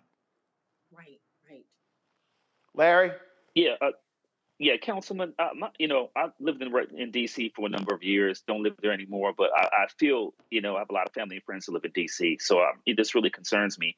But I want you, and I know you need to be very careful to walk this fine line. Does this feel like retribution in some respects? We talked about a few minutes ago the Black Lives Matter, street being painted over or removed, and the city, historically known as Chocolate City, right? It feels very personal from a policy standpoint. This is just not, $1.1 billion is a substantial amount of money, which you've articulated, and the mayor has yesterday. Does this feel like goes beyond what's right for the city and more personal, and in terms of coming some of this grievance politics we've seen recently? Yeah, Larry, make no mistake, DC is being bullied. And there's just no other way to put it. And at some point, we need folks to stand up, folks in D.C. and outside of D.C. to stand up and say, look, wrong is wrong. I'm a father of two little girls that are in our schools. I love their teachers. I love their schools. I don't want to see them go to school next week and some of their teachers aren't there. Anybody who has a loved one, if they're in the District of Columbia, you have a car accident or a national disaster like the plane crash that happened just weeks ago. We are there responding. These are the folks who won't be able to show up quickly enough. So DC is being bullied to our detriment, but also to the detriment of people who visit here. And because Congress has to approve our local laws, approve our local budget, we are always at the mercy of federal folks that we don't get to vote for to step up and protect us. And now, more than any time in decades, we need folks to step up. Well, I certainly hope folks do. Bottom line is D.C. is getting screwed by these Republicans, and it makes no sense whatsoever. Councilman White, we certainly appreciate it. Thanks for. Matter of fact, hold up. While you're here, also just give us your thoughts on, frankly, D.C. being forced by Republicans to dig up and destroy Black Lives Matter Plaza, which was erected, of course, 5 years ago. The 5th anniversary of the death of George Floyd is going to be May 25th this year. And again, the only reason this is happening is because Republicans threatened to withhold transportation dollars from the district. Look, this is Black Lives Matter Plaza wasn't just a street in D.C. It was a national icon, a national monument. And to those of us who understand what those words mean, Black Lives Matter, why we have to say that affirmatively, we understand in a visceral way what that plaza meant and what it means to see it being torn up now. Now, what folks have to remember is that this kind of bullying, when you don't stop it, when you don't stand up to it, it comes for you. So even if you're outside of D.C., you are not exempt. Today, it is Black Lives Matter Plaza, but they are coming to every state, every city, and we've got to make sure that we are standing firm, standing together, and strategizing, because if we're not strategizing and pulling together, we've already lost. But if we are doing that, then we have already won. We just got to get to work. Indeed, indeed. Councilman White, we appreciate you joining us. Thanks a lot. Thanks, Roland. Folks, got to go to a break. We come back. Why in the hell are MAGA Republicans in Tennessee trying to change the name of the Nashville airport in support of Donald Trump? And Nashville, 70% of the city voted against Donald Trump. I keep telling y'all these MAGA people are sick and demented. Folks, support Roland Martin Unfiltered by joining our Bring the Funk fan club. Hey, when you contribute to this show, it allows us to give you the news that nobody else is giving, or we can fight and fight these idiots what's going on. Information is power. And so if you don't get the information, guess what? You don't understand the power that we have. And so join our Bring the Funk fan club. If you want to contribute via Cash App, use the Stripe QR code. Cash App changed their rules and they closed all of our accounts. So you can't give to us direct, but you use the Stripe QR code. It's right before us right now. You can also send if you're listening, go to blackstarnetwork.com for the Stripe QR code. Go to, of course, see your check and money order, P.O. Box 57196, Washington, D.C., 20037-0196. PayPal is paypal.me/rmartinunfiltered. Venmo is venmo.com/rmunfiltered. Zelle, Roland at rolandsmartin.com, Roland at rolandmartinunfiltered.com. And get our Roland Martin Unfiltered swag by going to rolandmartin.creator-spring.com. Get your shirt. Hashtag, we tried to tell you, FAFO 2025. And also, don't blame me. I voted for the black woman. Again, go to rolandmartin.creator-spring.com or go to blackstarnetwork.com. We'll be right back. Hello, I'm Isaac Hayes III, founder and CEO of Fanbase. And right now, we're accepting investors in our $17 million round to revolutionize the future of social media. Today, for just $399, you can own 60 shares of stock in Fanbase at $665 a share. Go to startengine.com/fanbase and invest today.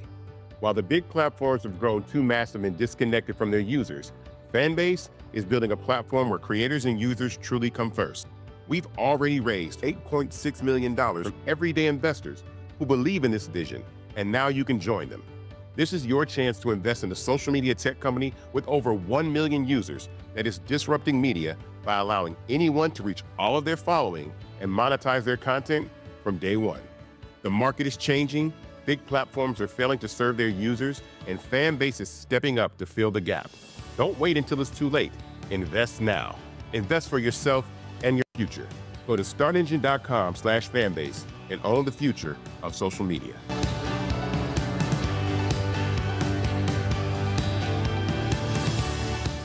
We begin tonight with the people who are really running the country right now. Now, Trump is often wrong and misleading about a lot of things, but especially about history. Donald Trump falling in line with President Elon Musk. In the wake of the unsettling news that MSNBC has canceled Joy Ann Reid's primetime show, The Readout, Roland Martin and the Black Star Network would like to extend an invitation to all of the fans of Joy Ann Reid's MSNBC show to join us every night to watch Roland Martin Unfiltered, streaming on the Black Star Network for news, discussion of the issues that matter to you, and the latest updates on the twice impeached criminally convicted felon-in-chief Donald Trump and his unprecedented assault on democracy, as well as co-president Elon Musk's takeover of the federal government. The Black Star Network stands with Joy and Reed and all folks who understand the power of black voices in media. We must come together and never forget that information is power. Be sure to watch Roland Martin Unfiltered weeknights, 6 p.m. Eastern at youtube.com/Roland S. Martin or download the Black Star Network app. On the next A Balanced Life with me, Dr. Jackie, think about for a moment some of those icky behaviors that you display every now and then. Are you a petty Betty or a crabby Kathy? Where do those less than attractive traits come from? We all have them. And more importantly, how do we get rid of them to make certain that they don't infect other people? Pettiness is something that we all carry. It's just make sure that you carry it well and you don't use it to intentionally hurt. On the next A Balanced Life with Dr. Jackie on Black Star Network. Farquhar, executive producer, Proud Family. You're watching Roland Martin Unfiltered.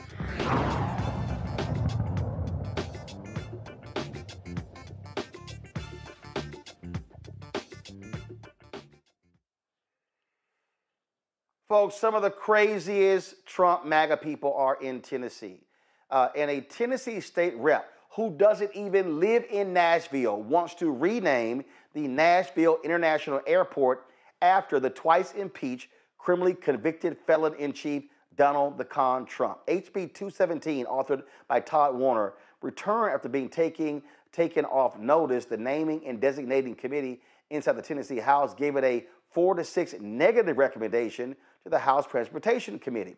Now, the debate takes place back and forth, and State Rep Justin Jones, who is the representative for Nashville, was absolutely against this, and he made it perfectly clear that people in Nashville don't support it, and they don't want to spend the $10 million to rename the Nashville airport, which includes rebranding efforts, changing airport logos around the property, and adjusting interstate signage.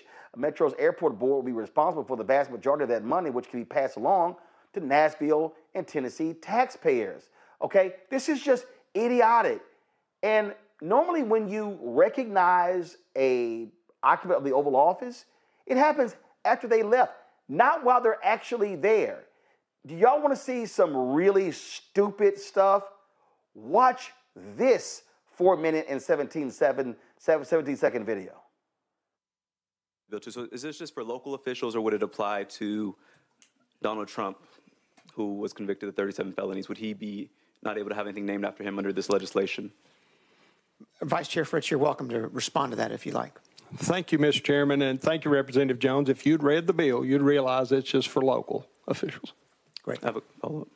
Is there a reason why we're just putting this law on local officials and not state officials who've been charged with felonies, as we will be having a case coming up soon with many of your side of the aisle, or federal officials? Is there a reason why it's just local officials and not if it's state officials or federal officials? Vice Chair Fritz, you're recognized for a response. Thank you, Mr. Chairman. Thank you again, Representative Jones, for the question. I bring to you the bill that I was offered to carry for Representative Raper. Do you live in Davidson County? Representative Warner, you may respond. Absolutely not. I live in the great county of Marshall. Any follow-up, Representative Ben? You're recognized. And is Donald Trump from Davidson County or lives in Nashville?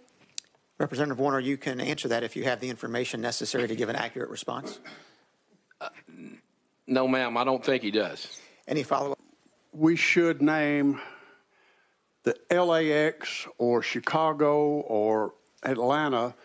BNA is not big enough to have the name President Trump on it. I don't think I can support this because I think that the airport here is not big enough to have the Trump name on it. So I just want to let you know that. Thank you. Representative Warner, you're recognized. Well, thank you, Mr. Chairman, and Representative Marshall, I couldn't disagree with you more. First of all, we don't have the authority to name those airports, but we do here in Tennessee have the authority to rename BNA. First of all, this bill is a waste of time and money. This airport is in my district. I represent the Nashville Airport in House District 52, where over 70% of my constituents voted against Donald Trump from being president. Secondly, why would we name an airport after Trump at a time where he has made our airports and our flying more unsafe by firing hundreds of Federal Aviation Administration employees, at a time where air traffic controllers are understaffed. This bill is trolling, but is also an attempt to erase the voices of the people of the Tennessee's 52nd House District. And thirdly,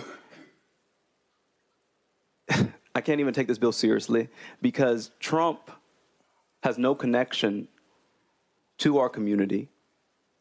Trump has led this nation on the path of shame, on the path of lack of integrity, on the path of recklessness. And thirdly, we have fought so hard to remove Confederate monuments across the state. Why would we erect another one? For a man who has been the Grand Wizard-in-Chief in Washington, for a man who has attacked the people of my district, one of the most diverse districts in this state. And so I am vehemently against the renaming of this airport. We had some constituents who wanted to testify about this. The bill was taken off notice, now it's brought up again, so they cannot be here. But again, I think overwhelmingly the people of our district are against this. If the sponsor wants to name something after Trump, I might suggest that the city dump, because that's where this vial and this litter and this trash belongs, not on our airport here in Nashville. And so, again, I oppose this legislation, and I hope that you would focus on your own district and focus on improving the lives of people and not naming things after people who you idolize and this form of idolatry of political tyrants and just one of the most shameful people in this nation. Thank you. When he puts America first, it puts Tennessee first. Okay? President Trump is looking to get Washington under control, something that has been led astray the past 4 years, the wreck that we just got out of.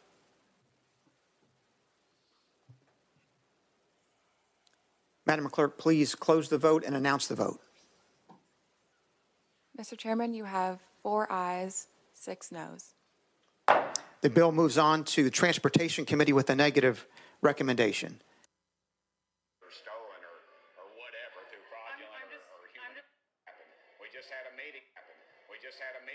How you move a bill with a negative recommendation? Normally, when it's negative, the damn thing dies. Randy, this is just the stupid stuff these people do. And Trump trying to make America great again. America great again. Tennessee is great again. These people are just plain idiots. They are truly cult members. They are truly cult members, and you would feel sorry for them. You'd be embarrassed for them if they weren't so evil. But they don't know how lost they are. It is. I mean, they bow down to this man. The man is currently president, but they want to change the airport name now. I mean, it's so ridiculous. But it's hard for me to even speak on it because it is really just embarrassing because they don't have any respect for this country. It really is about people following one man. They see this man as their king, their God, and they want to put up statues to honor him. And they have forgotten that they are supposed to be working on behalf of the American people, because Donald Trump is about Donald Trump, but his followers are also about Donald Trump. And it's scary because it's like who in charge is thinking about us, the Americans. And I wish, it's just a shame. You gotta laugh to keep from crying, because these are the people who are running our country. What he's worried about is not serving the people in his district, but erecting a monument for his God in another district. Insane. Idolatry, Larry. That's all this is. But when it comes to bowing down to their king and the golden calf, oh, what the hell? They'll make at least 100 of those. We're living in some wild times. That's all I can say. If you were writing a political comedy, you couldn't come up with stuff this bad. And listen, you saw the back and forth there from the members discussing, the current president having a connection to the region, to the city, to the region, to the state. He has none. and then at the very end, the state rep Republican talking about, bringing the country back where the stock markets crash. Undoubtedly, the number of jobs people were hiring is going to down. We're likely to face a recession. All international, problems. It is just goes on and on and on, and it'll get worse over the next couple of years. So it just is another example of individuals putting, not the residents of that district or those who live in the state, because it's going to cost money to make the changes you highlighted earlier. But really, like I said, it's this idolatry, just focusing on this obsession, cult-like obsession with one person.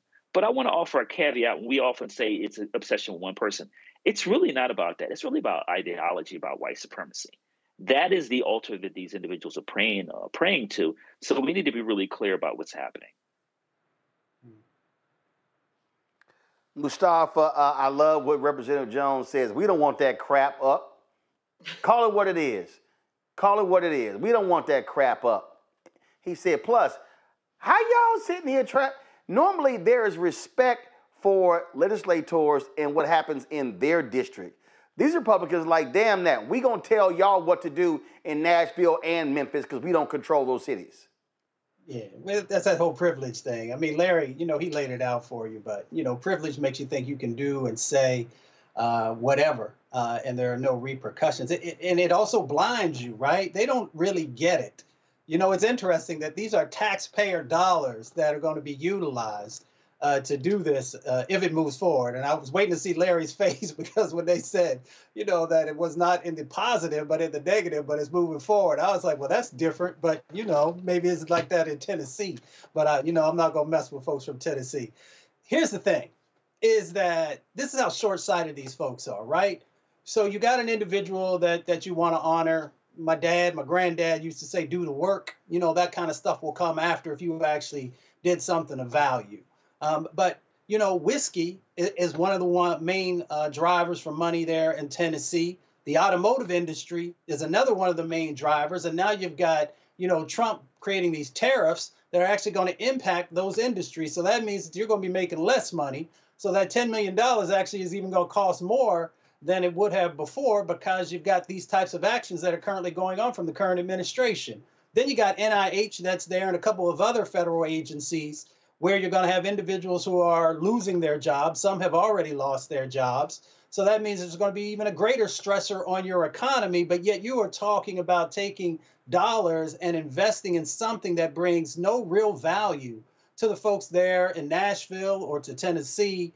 So it just doesn't make any type of sense to do these types of things beyond just because you need some type of, a big sign that says he was here, even though he was never really there. So, if he actually did something of value, history will make sure that it highlights that. But of course, we know how history is going to see him and his administration based on not just these first 2 months, but everything that they did when the Biden administration was in and even when they were in power before. So, once again, it's supremacy, privilege, all these types of things allow you to think that bad ideas are actually great ideas. Hold tight 1 second. We come back. The Lieutenant Governor of Michigan, Garlin Gilchrist, says he wants to be the state's next governor. We'll discuss that next. And also, some sad news. Former NBA player and businessman Junior Bridgman, who just was put on the cover of Forbes magazine as America's newest billionaire, has died at the age of 71. We'll pay tribute to him in the show as well. You're watching Roland Martin Unfiltered right here on the Black Star Network. What's up, y'all? Look, Fanbase is more than a platform. It's a movement to empower creators, offering a unique opportunity for everyday people to invest in Black-owned tech, infrastructure, and help shape the future of social media. Investing in technology is essential for creating long-term wealth and influence in the digital age. The Black community must not only consume tech, we must own it. Discover how equity crowdfunding can serve as a powerful tool for funding Black businesses, allowing entrepreneurs to raise capital directly through their community through the Jobs Act.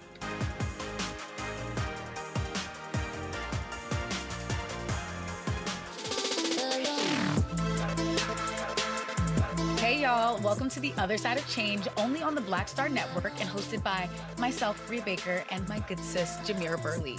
We are just two millennial women tackling everything at the intersection of politics, gender, and pop culture. And we don't just settle for commentary. This is about solution-driven dialogue to get us to the world as it could be and not just as it is. Watch us on the Black Star Network, so tune in to The Other Side of Change.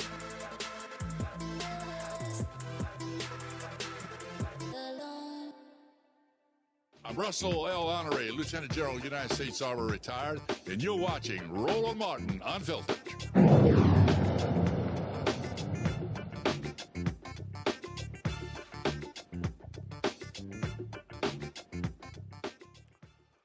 Well, folks, Garlin Gilchrist is Lieutenant Governor of Michigan. He has officially announced that he is running to become the state's next governor. He dropped this campaign ad pledging to solve problems and deliver results while accusing the twice impeached, criminally convicted felon-in-chief Donald Trump of breaking commitments and also attacking Michiganders every single day.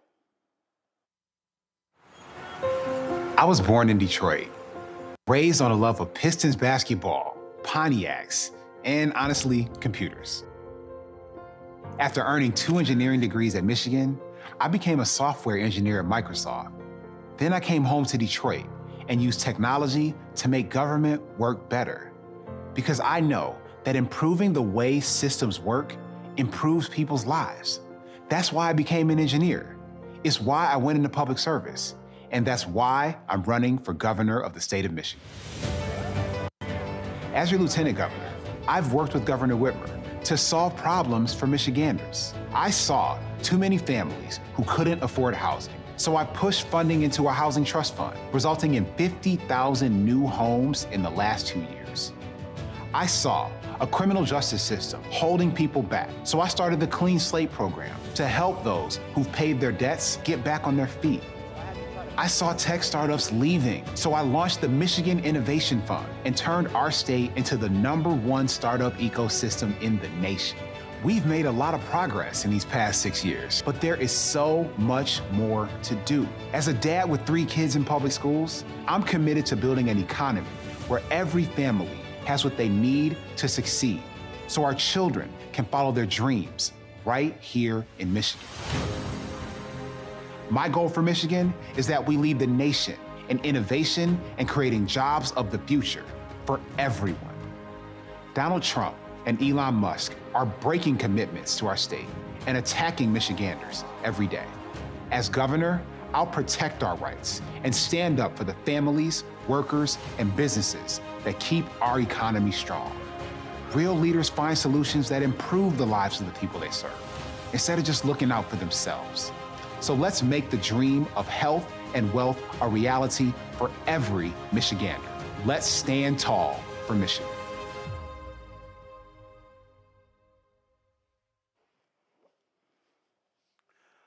Randy, it's going to be a very tough Democratic primary. The Jocelyn Benson, who is the Secretary of State, has already announced she is going to be running as well. Initially, there was talk about Pete Buttigieg running.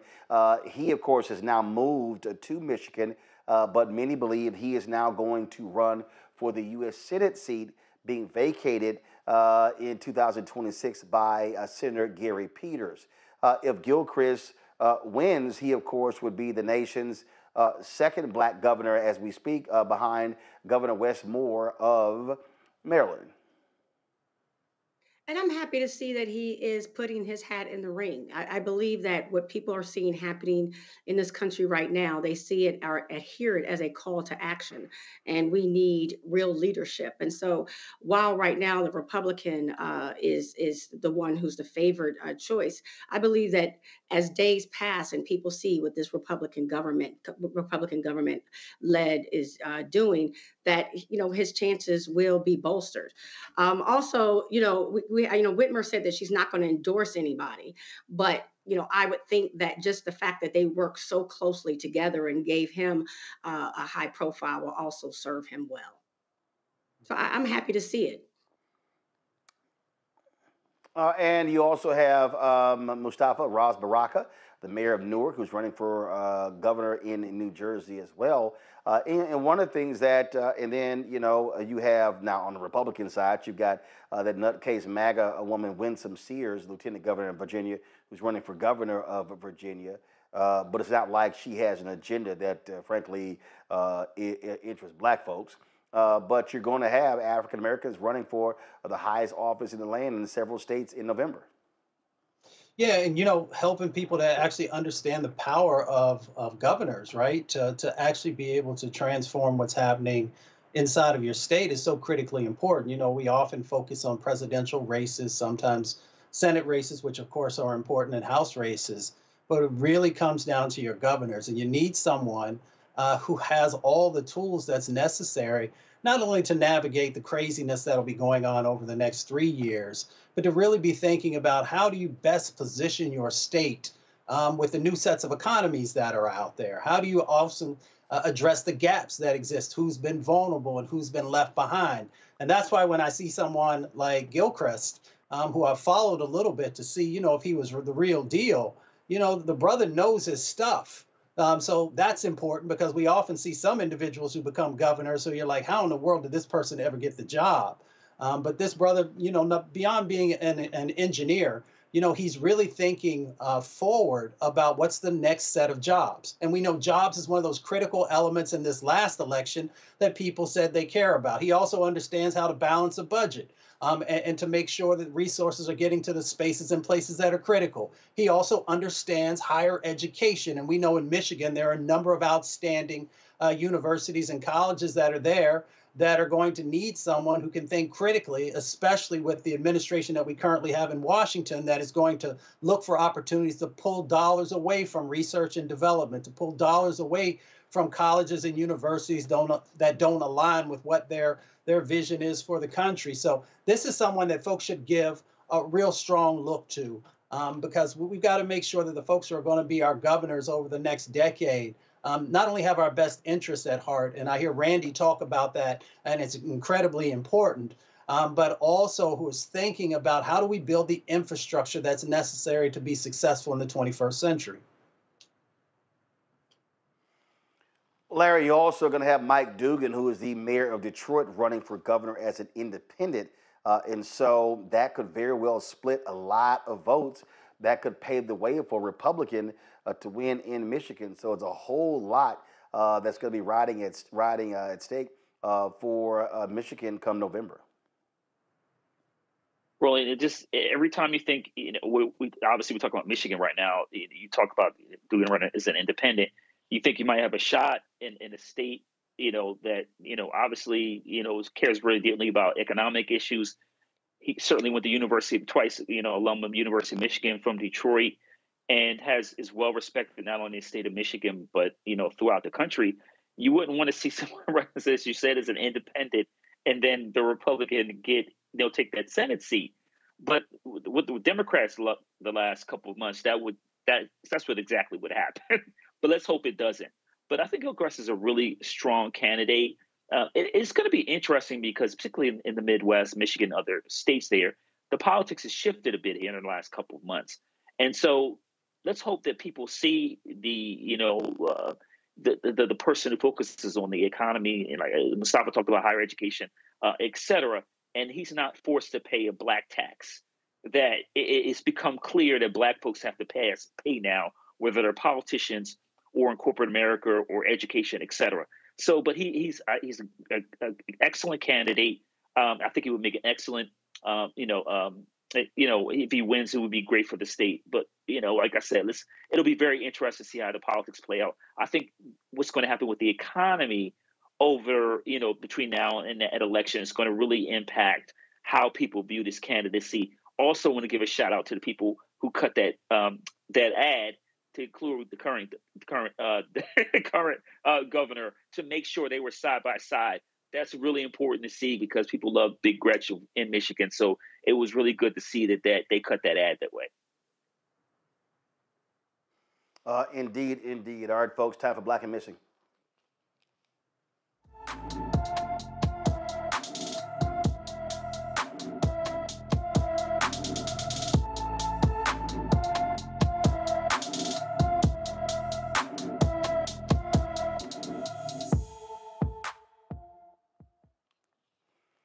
Jamarius Kelly disappeared from his Baton Rouge, Louisiana home on January 18th. The 17-year-old has black hair and brown eyes. Anyone with information about Jamarius Kelly should call the Baton Rouge, Louisiana Police Department at 225-389-2000, 225-389-2000. Folks, let's stay in Baton Rouge, where all three suspects involved in the hazing death of Caleb Wilson, a 20-year-old Southern University student, have been taken into custody. Isaiah Smith turned himself in late Tuesday. He is a member of a Mega Psi Phi fraternity and attends Southern University. Reports indicate that his father owns the warehouse where the alleged fatal hazing took place. U.S. Marshals arrested 25-year-old Kyle Thurman on Monday. He is expected to be transferred to East Baton Rouge Parish Prison and charged with felony hazing. Caleb McCrae was released on bail on Friday night after being charged with hazing and manslaughter. Caleb Wilson died 2 weeks ago after sustaining a blow to the chest while fraternity members were punching pledges with boxing gloves. And no further information is available, but also Southern University announced that they are ending any and all pledge processes taking place on their campus, at least for this summer, and it could actually last longer. Our panel is comprised of two alphas and an AKA, and certainly want to get your thoughts on the sheer madness that's happening there at Southern University. Larry, I'll start with you.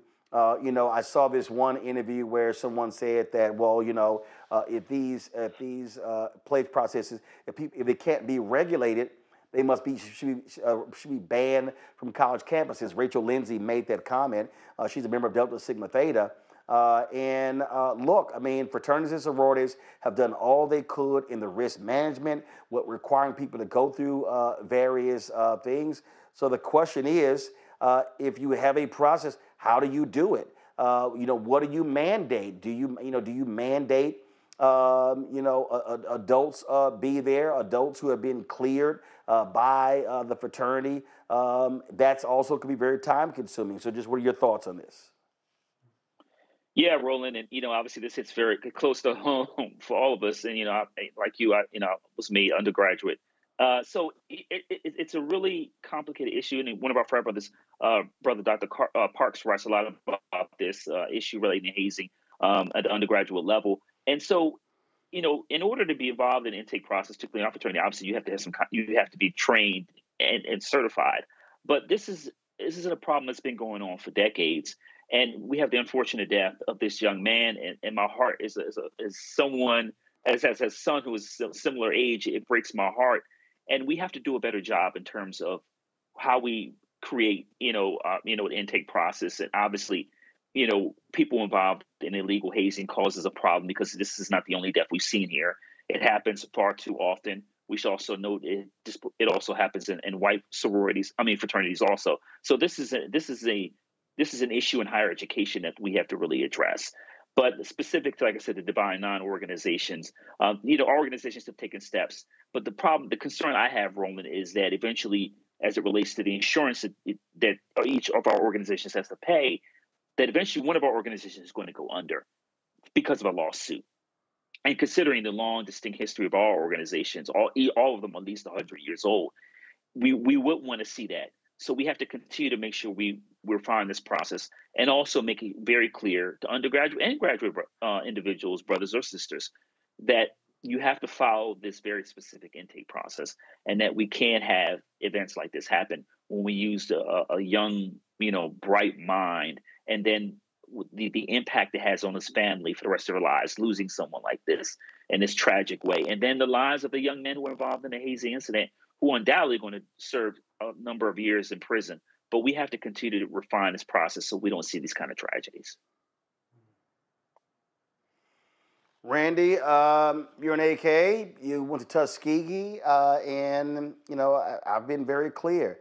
You got to be. It's really a shame that a mother and father, their son lives through, the difficult streets of New Orleans, goes to an HBCU, is being returned home in a body bag. It is absolutely heartbreaking. As a mother of, two sons who, one just graduated and one's still in college, my heart definitely breaks for that mother and father, his friends and family. We cannot allow 18 19, 20, 21, 22-year-olds to be in charge of a process by themselves. And I know that all the Divine Nine have gone through a lot of work to ensure that we do better. We really, and we must own that. But at the same time, clearly, some things are falling through the cracks, and we can't allow this to happen. We have to change it. And I have heard a lot of people say, oh, yes, these deaths do occur also in white fraternities, particularly with alcohol overconsumption. But, that doesn't make it right to me. I mean, we have to worry about what's happening in our own house and protecting our own children. I remember, my son's father is he's a Kappa and was very active, a polemarch, dean of pledges. But when his kids were in school, he really went back and forth if he wanted them to participate in the process because of things like this. And there's a fear, and there should not be a fear with something so honorable. So I believe that we all agree that something needs to change, and that these students and the people who are leading this process need to be monitored very carefully. It's interesting, we put curfew on students sometimes when things go wrong, but, maybe there has to be a curfew. I don't know the answer, but we've got to get together, find some answers so another tragedy does not occur, another life is not lost. Mustafa. I mean, there's so much to unpack there. There's all the legal stuff, the impacts that can happen if you're, allowing this to happen in your house or on your property or another place that you might own. You have responsibility in that space, but that's not what I want to focus on, because I think I do know one of the things that's missing, and that's love in the Black community. We call ourselves brothers or sisters for our individuals who are coming into our organization. Brothers and sisters don't beat each other, right? You don't brutalize each other. We have still got to break those chains of slavery that has found its way inside of processes, right? Because, the brutalization of Black folks has been going on for a long time inside of our country. And then when we begin to embrace that, or when some folks embrace that as a way of having a rite of passage, that says something about the lack of evolution inside of our community and the lack of love that exists. Because if you love me, you're not going to put your hands on me. There are ways for you to learn information without that type of behavior being a part of any process, right? Whether it is in the Divine Nine, or it's in these military schools, or a number of other places that have these processes of breaking folks down and building them up. Breaking folks down it should never even be a part of the process. It is about enhancing the things that will be necessary for you to navigate life inside of this country and for you to be able to give back to your community in a positive way. So for me, it is about finding ways when kids are young of helping them to honor themselves and their bodies, and to make sure that we also understand that we've got to find ways of infusing more love into our community and refusing to allow anyone to extract that from us. So there are a number of other things, of course, that the organizations can do. But we got to get back to the basics, right? These fundamental things that help us to understand our self-wealth, and to never allow anyone to take that from you. Folks, a member of the National Labor Relations Board who Donald Trump fired has returned to the office to cheers. This took place on Monday after a judge ordered the reinstatement of Gwen Wilcox. Employees were lined up on the sidewalk as she showed up for her first day at work since January 27th, when she was illegally removed from office and eliminated the board's quorum. This is what she had to say.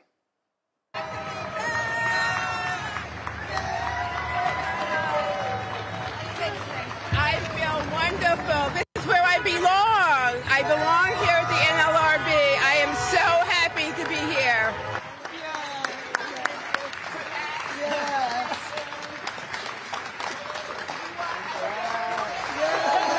When I learned that I was not going to have this job, I knew that the first thing that happened was like, what's going to happen to my staff? How are they going to function? You know, we have such a sense of community among our staff, but among the board. And so it's so important that we are, you know, able to be back together, because That's, we're so dedicated to the work that we do that impacts everybody in this country. Everyone knows someone who's working or they're actually workers. It really was never about me. It was about you all and also about the agency as a whole. Because if we can't function and we went down to 2 board members, there are people who are waiting every day for our decision. So for every day that a decision's not issued, we are really, not doing our job. I don't know who advised you to come out with this. Folks, and this news also in, the Trump folks have started handing out pink slips to half of the 4,100 employees at the Department of Education. This is how they are going to destabilize education in this country. By 6 p.m., they will be getting rid of half of all the employees. This is the kind of stuff that you're seeing happen. This is going to have a serious impact on special needs students, on low-income students. And again, they want to shut it down. And remember, the president, Elon Musk, one person doesn't have the power to shut down a federal agency. That takes an act of Congress. But their way of shutting down the Department of Education is by getting rid of half of the employees. And guess what, Mustafa? It's going to be a lot of these folks in these MAGA states, these red states, that are dependent upon federal funds. And watch they start whining and complaining about, how they are being decimated because of what is going on. So the orange tears will be commencing. Yeah, they definitely will. But these folks need to get together. I mean, you look at places like we talked about Tennessee and Kentucky and West Virginia, and Louisiana and Mississippi and Alabama. I mean, you can go around the country where they need to make sure that the Department of Education is in place, to make sure that their students have the resources that they need. Now, even though, of course, we know the states play a big role in what the curricula looks like, the Department of Education is critical, and especially for those who have been vulnerable, for those who have been, unheard and unseen and left behind, the Department of Education plays a very critical role. So these folks need to realize that they're actually damaging.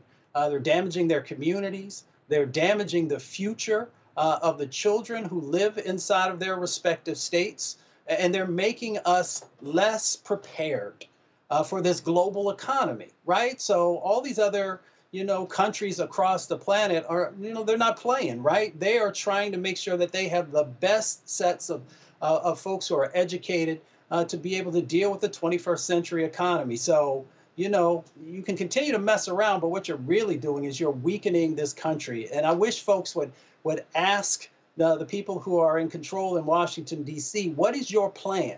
What is your plan for making sure that we have the best education system? What is your plan to make sure that no one gets left behind? And anytime someone poses even a basic question to them, they look like a deer in the headlights because they have no idea what to do.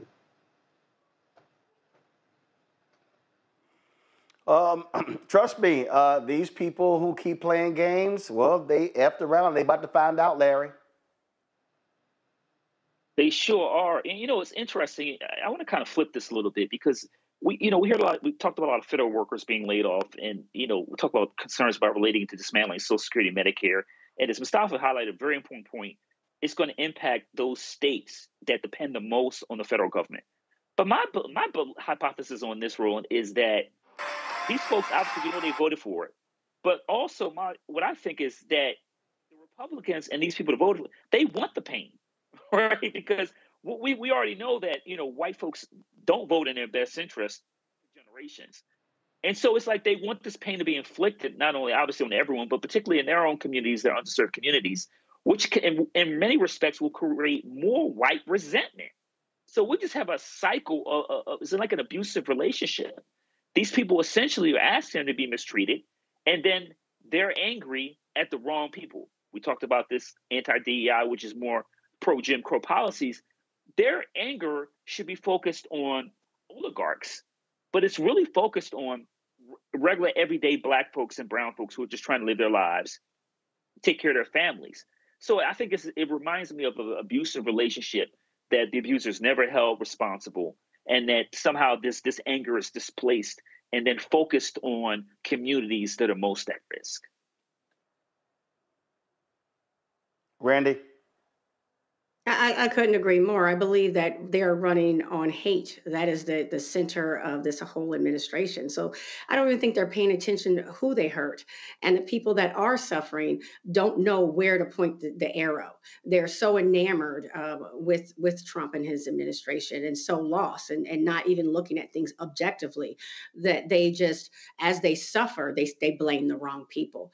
What's going to be interesting to me is that when people think about the Department of Education and we talk about the children in need, there are also a large portion of people who have manipulated the system. I found it very interesting when I was working in the system and working in these, very high tax bracket zones that people will use it to get their kids qualified as having special needs. So they have extra time on task. They're qualified as, having a slight disability so they can make them more competitive when they're in schools and as they apply to colleges. So they have longer times on the SATs and ACTs and in regular schools. And so I don't even think those people are realizing that this is going to impact them too.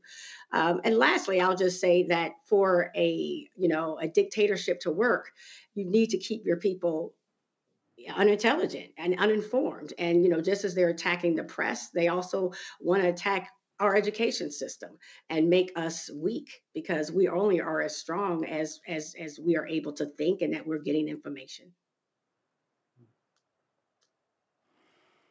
Last story, folks. Some sad news out of Louisville. Junior Bridgman has passed away.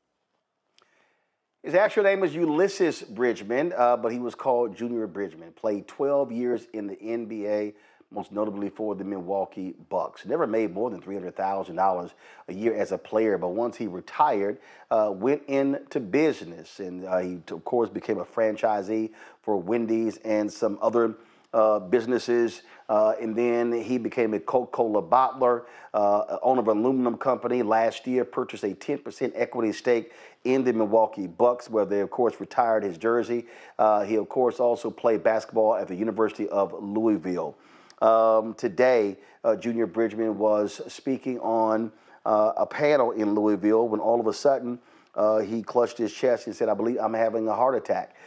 Folks jumped on the stage to assist him. He was taken to the hospital where he later passed away. He was 71 years old. I had the opportunity in Houston at the NBA All-Star Game to moderate a panel with so many different, with former players talking about what was needed to, of course, help athletes save and invest their money and go into business. This was a man who many athletes looked up to. Charles Barkley said the greatest success story in NBA history. Recently, I mean, like literally a month ago, if y'all have it, please show it. He was on the cover of Forbes magazine, listed as America's newest billionaire. But Junior Bridgman is now dead at the age of 71, survived by his wife Doris, their children Eden, Justin, Ryan as well. Adam Silver, the commissioner of the NBA, released this statement. "I am devastated to learn of the sudden passing of Junior Bridgman. Junior was the ultimate entrepreneur who built on his impactful 12-year NBA playing career by becoming a highly respected and successful business leader. He served as a mentor to generations of NBA players and athletes across sports who were eager to learn from him about what it takes to thrive in the business world. Junior was a dedicated member of the NBA family for 50 years, most recently as a minority owner of the Milwaukee Bucks, an investor in NBA Africa, and as a player who set the standard for representing the league and our game with class and dignity. We express our heartfelt condolences to Junior's wife, Doris, their children, Eaton, Justin, and Ryan, the Bucks organization, and his many friends and admirers in the basketball community. Again, somebody who was, unbelievable player who, of course, led Louisville, was an All-American at Louisville, led them to the Final Four in 1975, was the 8th pick for the Los Angeles Lakers.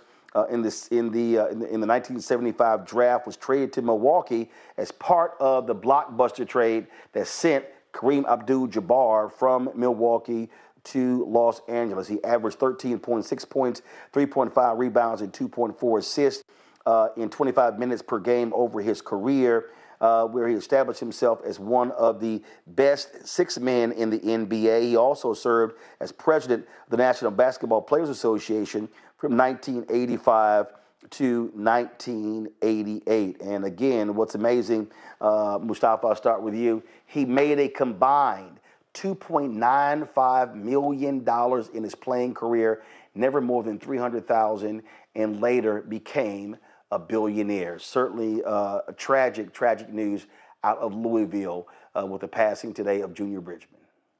Yeah, well, rest in power to Brother Bridgman. You know, when I think about him, I think about a green print. A lot of people talk about the blueprint, what do you need to follow? I talk about a green print because he was an individual who was a solid basketball player, yes, but he had a plan.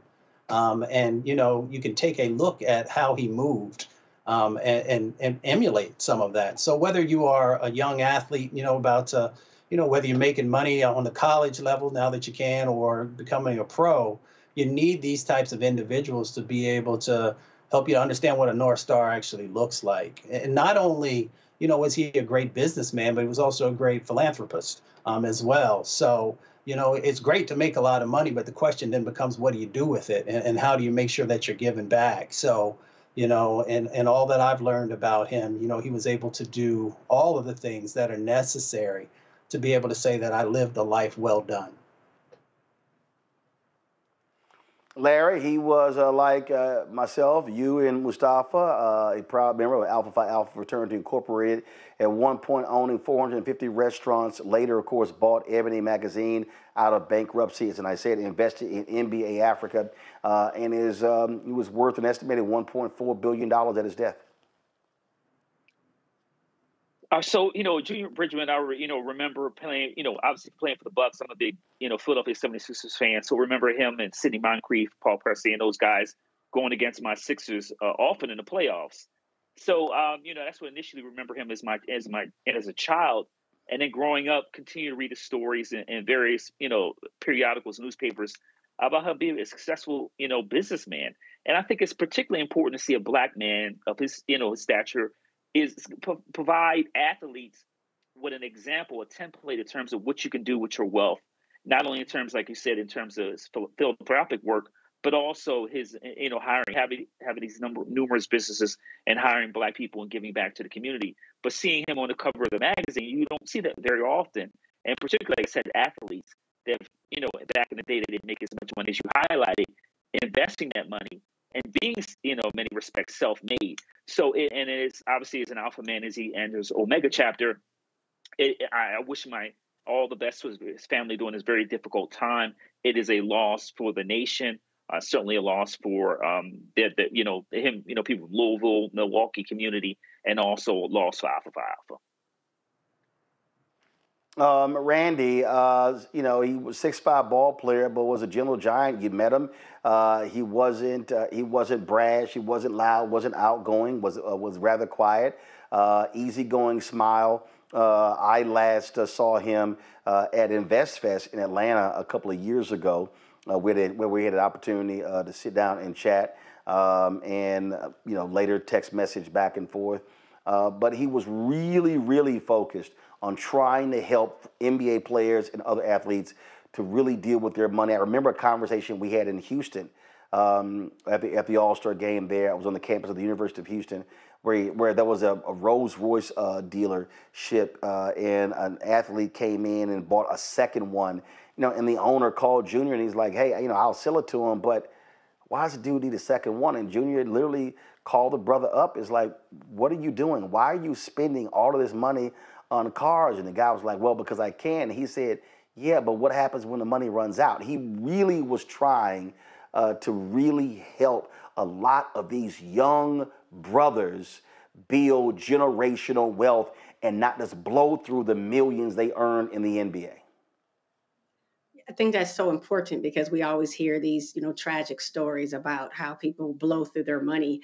And yes, he was a businessman, and also he did it step by step. Started out with, I don't remember how many restaurants, but slowly built it. And I believe that's important too, because social media allows us just to see the results, and they don't allow us to see the hard work people put in prior to getting there on the cover of Forbes magazine. And what I especially loved about him is that he never lost his touch on the community. He was a brother who wanted to give back and wanted us to learn the lessons so we can do better and build up the community and build wealth. And so that's what I appreciate most about him, is that he just never lost touch and always tried to give back and to teach us. So, absolute honor. I never got to meet him, but it was an honor to even just be introduced to his great works, and blessings to everyone who did know him personally. Indeed, indeed. Again, Junior Bridgman is now an ancestor to the age of 71. Mustafa, Randy, Larry, certainly appreciate y'all being on today's show on the panel. Thank you so very much for joining us. Folks, if you want to support the work that we do, please do us a favor. Join our Bring the Funk fan club. Our goal is to get 20,000 of our fans contributing on average $50 a year. That comes out to $4.19 a month, 13 cents a day. What that does is that provides the resources for not just this show, but the other shows on the Black Star Network. We have launched a new show, of course, with Bria Baker and Jamira Burley. We're looking at launching a business show. We're looking at a health show. And so in addition to the other shows that we have. And so it really is about expanding this to be able to provide you with the kind of information that we need as a community to be able to continue doing great things. And so if you want to contribute and join the more than 35,000 people who have contributed to us since we launched 6 years ago on September 4th, 2018, here's how you do so via Cash App. This is the Stripe QR code. You use the Stripe QR code to contribute. And so, of course, Cash App closed our account. And so you use this QR code right here to support our work. If you're listening to us right now, we want you to go to blackstarnetwork.com, blackstarnetwork.com, where you can also access this QR code. You can send your check and money order, P.O. Box 57196, 57196, Washington, D.C., 20037 7-0196. PayPal is paypal.me/rmartinunfiltered. Venmo is venmo.com/rmunfiltered.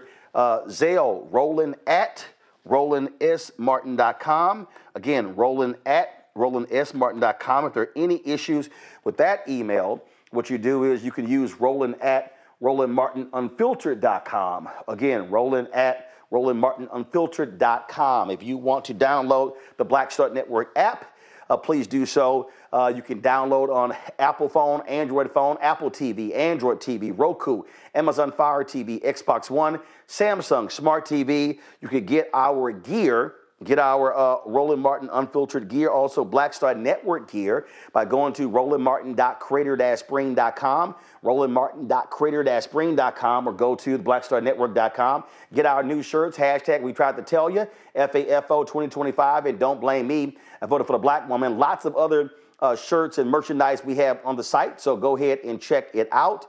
Also, be sure to get a copy of my book, White Fear, How the Browning of America is Making White Folks Lose Their Minds, available at bookstores nationwide. The audio version I read is on Audible. You can download that as well. Don't forget to also download the app Fanbase.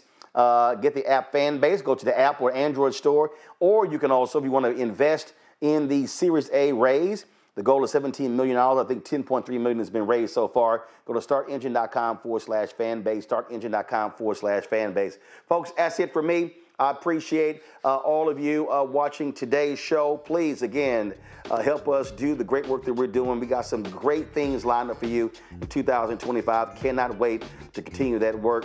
Well, folks, I'll see y'all tomorrow right here, Roland Martin Unfiltered on the Black Star Network. Holla! Black Star Network is here. Oh, no punch! I'm real revolutionary right now. Thank you for being the voice of Black America. All momentum we have now, we have to keep this going. The video looks phenomenal. See, there's a difference between Black Star Network and black-owned media and something like CNN. You can't be black-owned media and be scared. It's time to be smart. Bring your eyeballs home. You dig?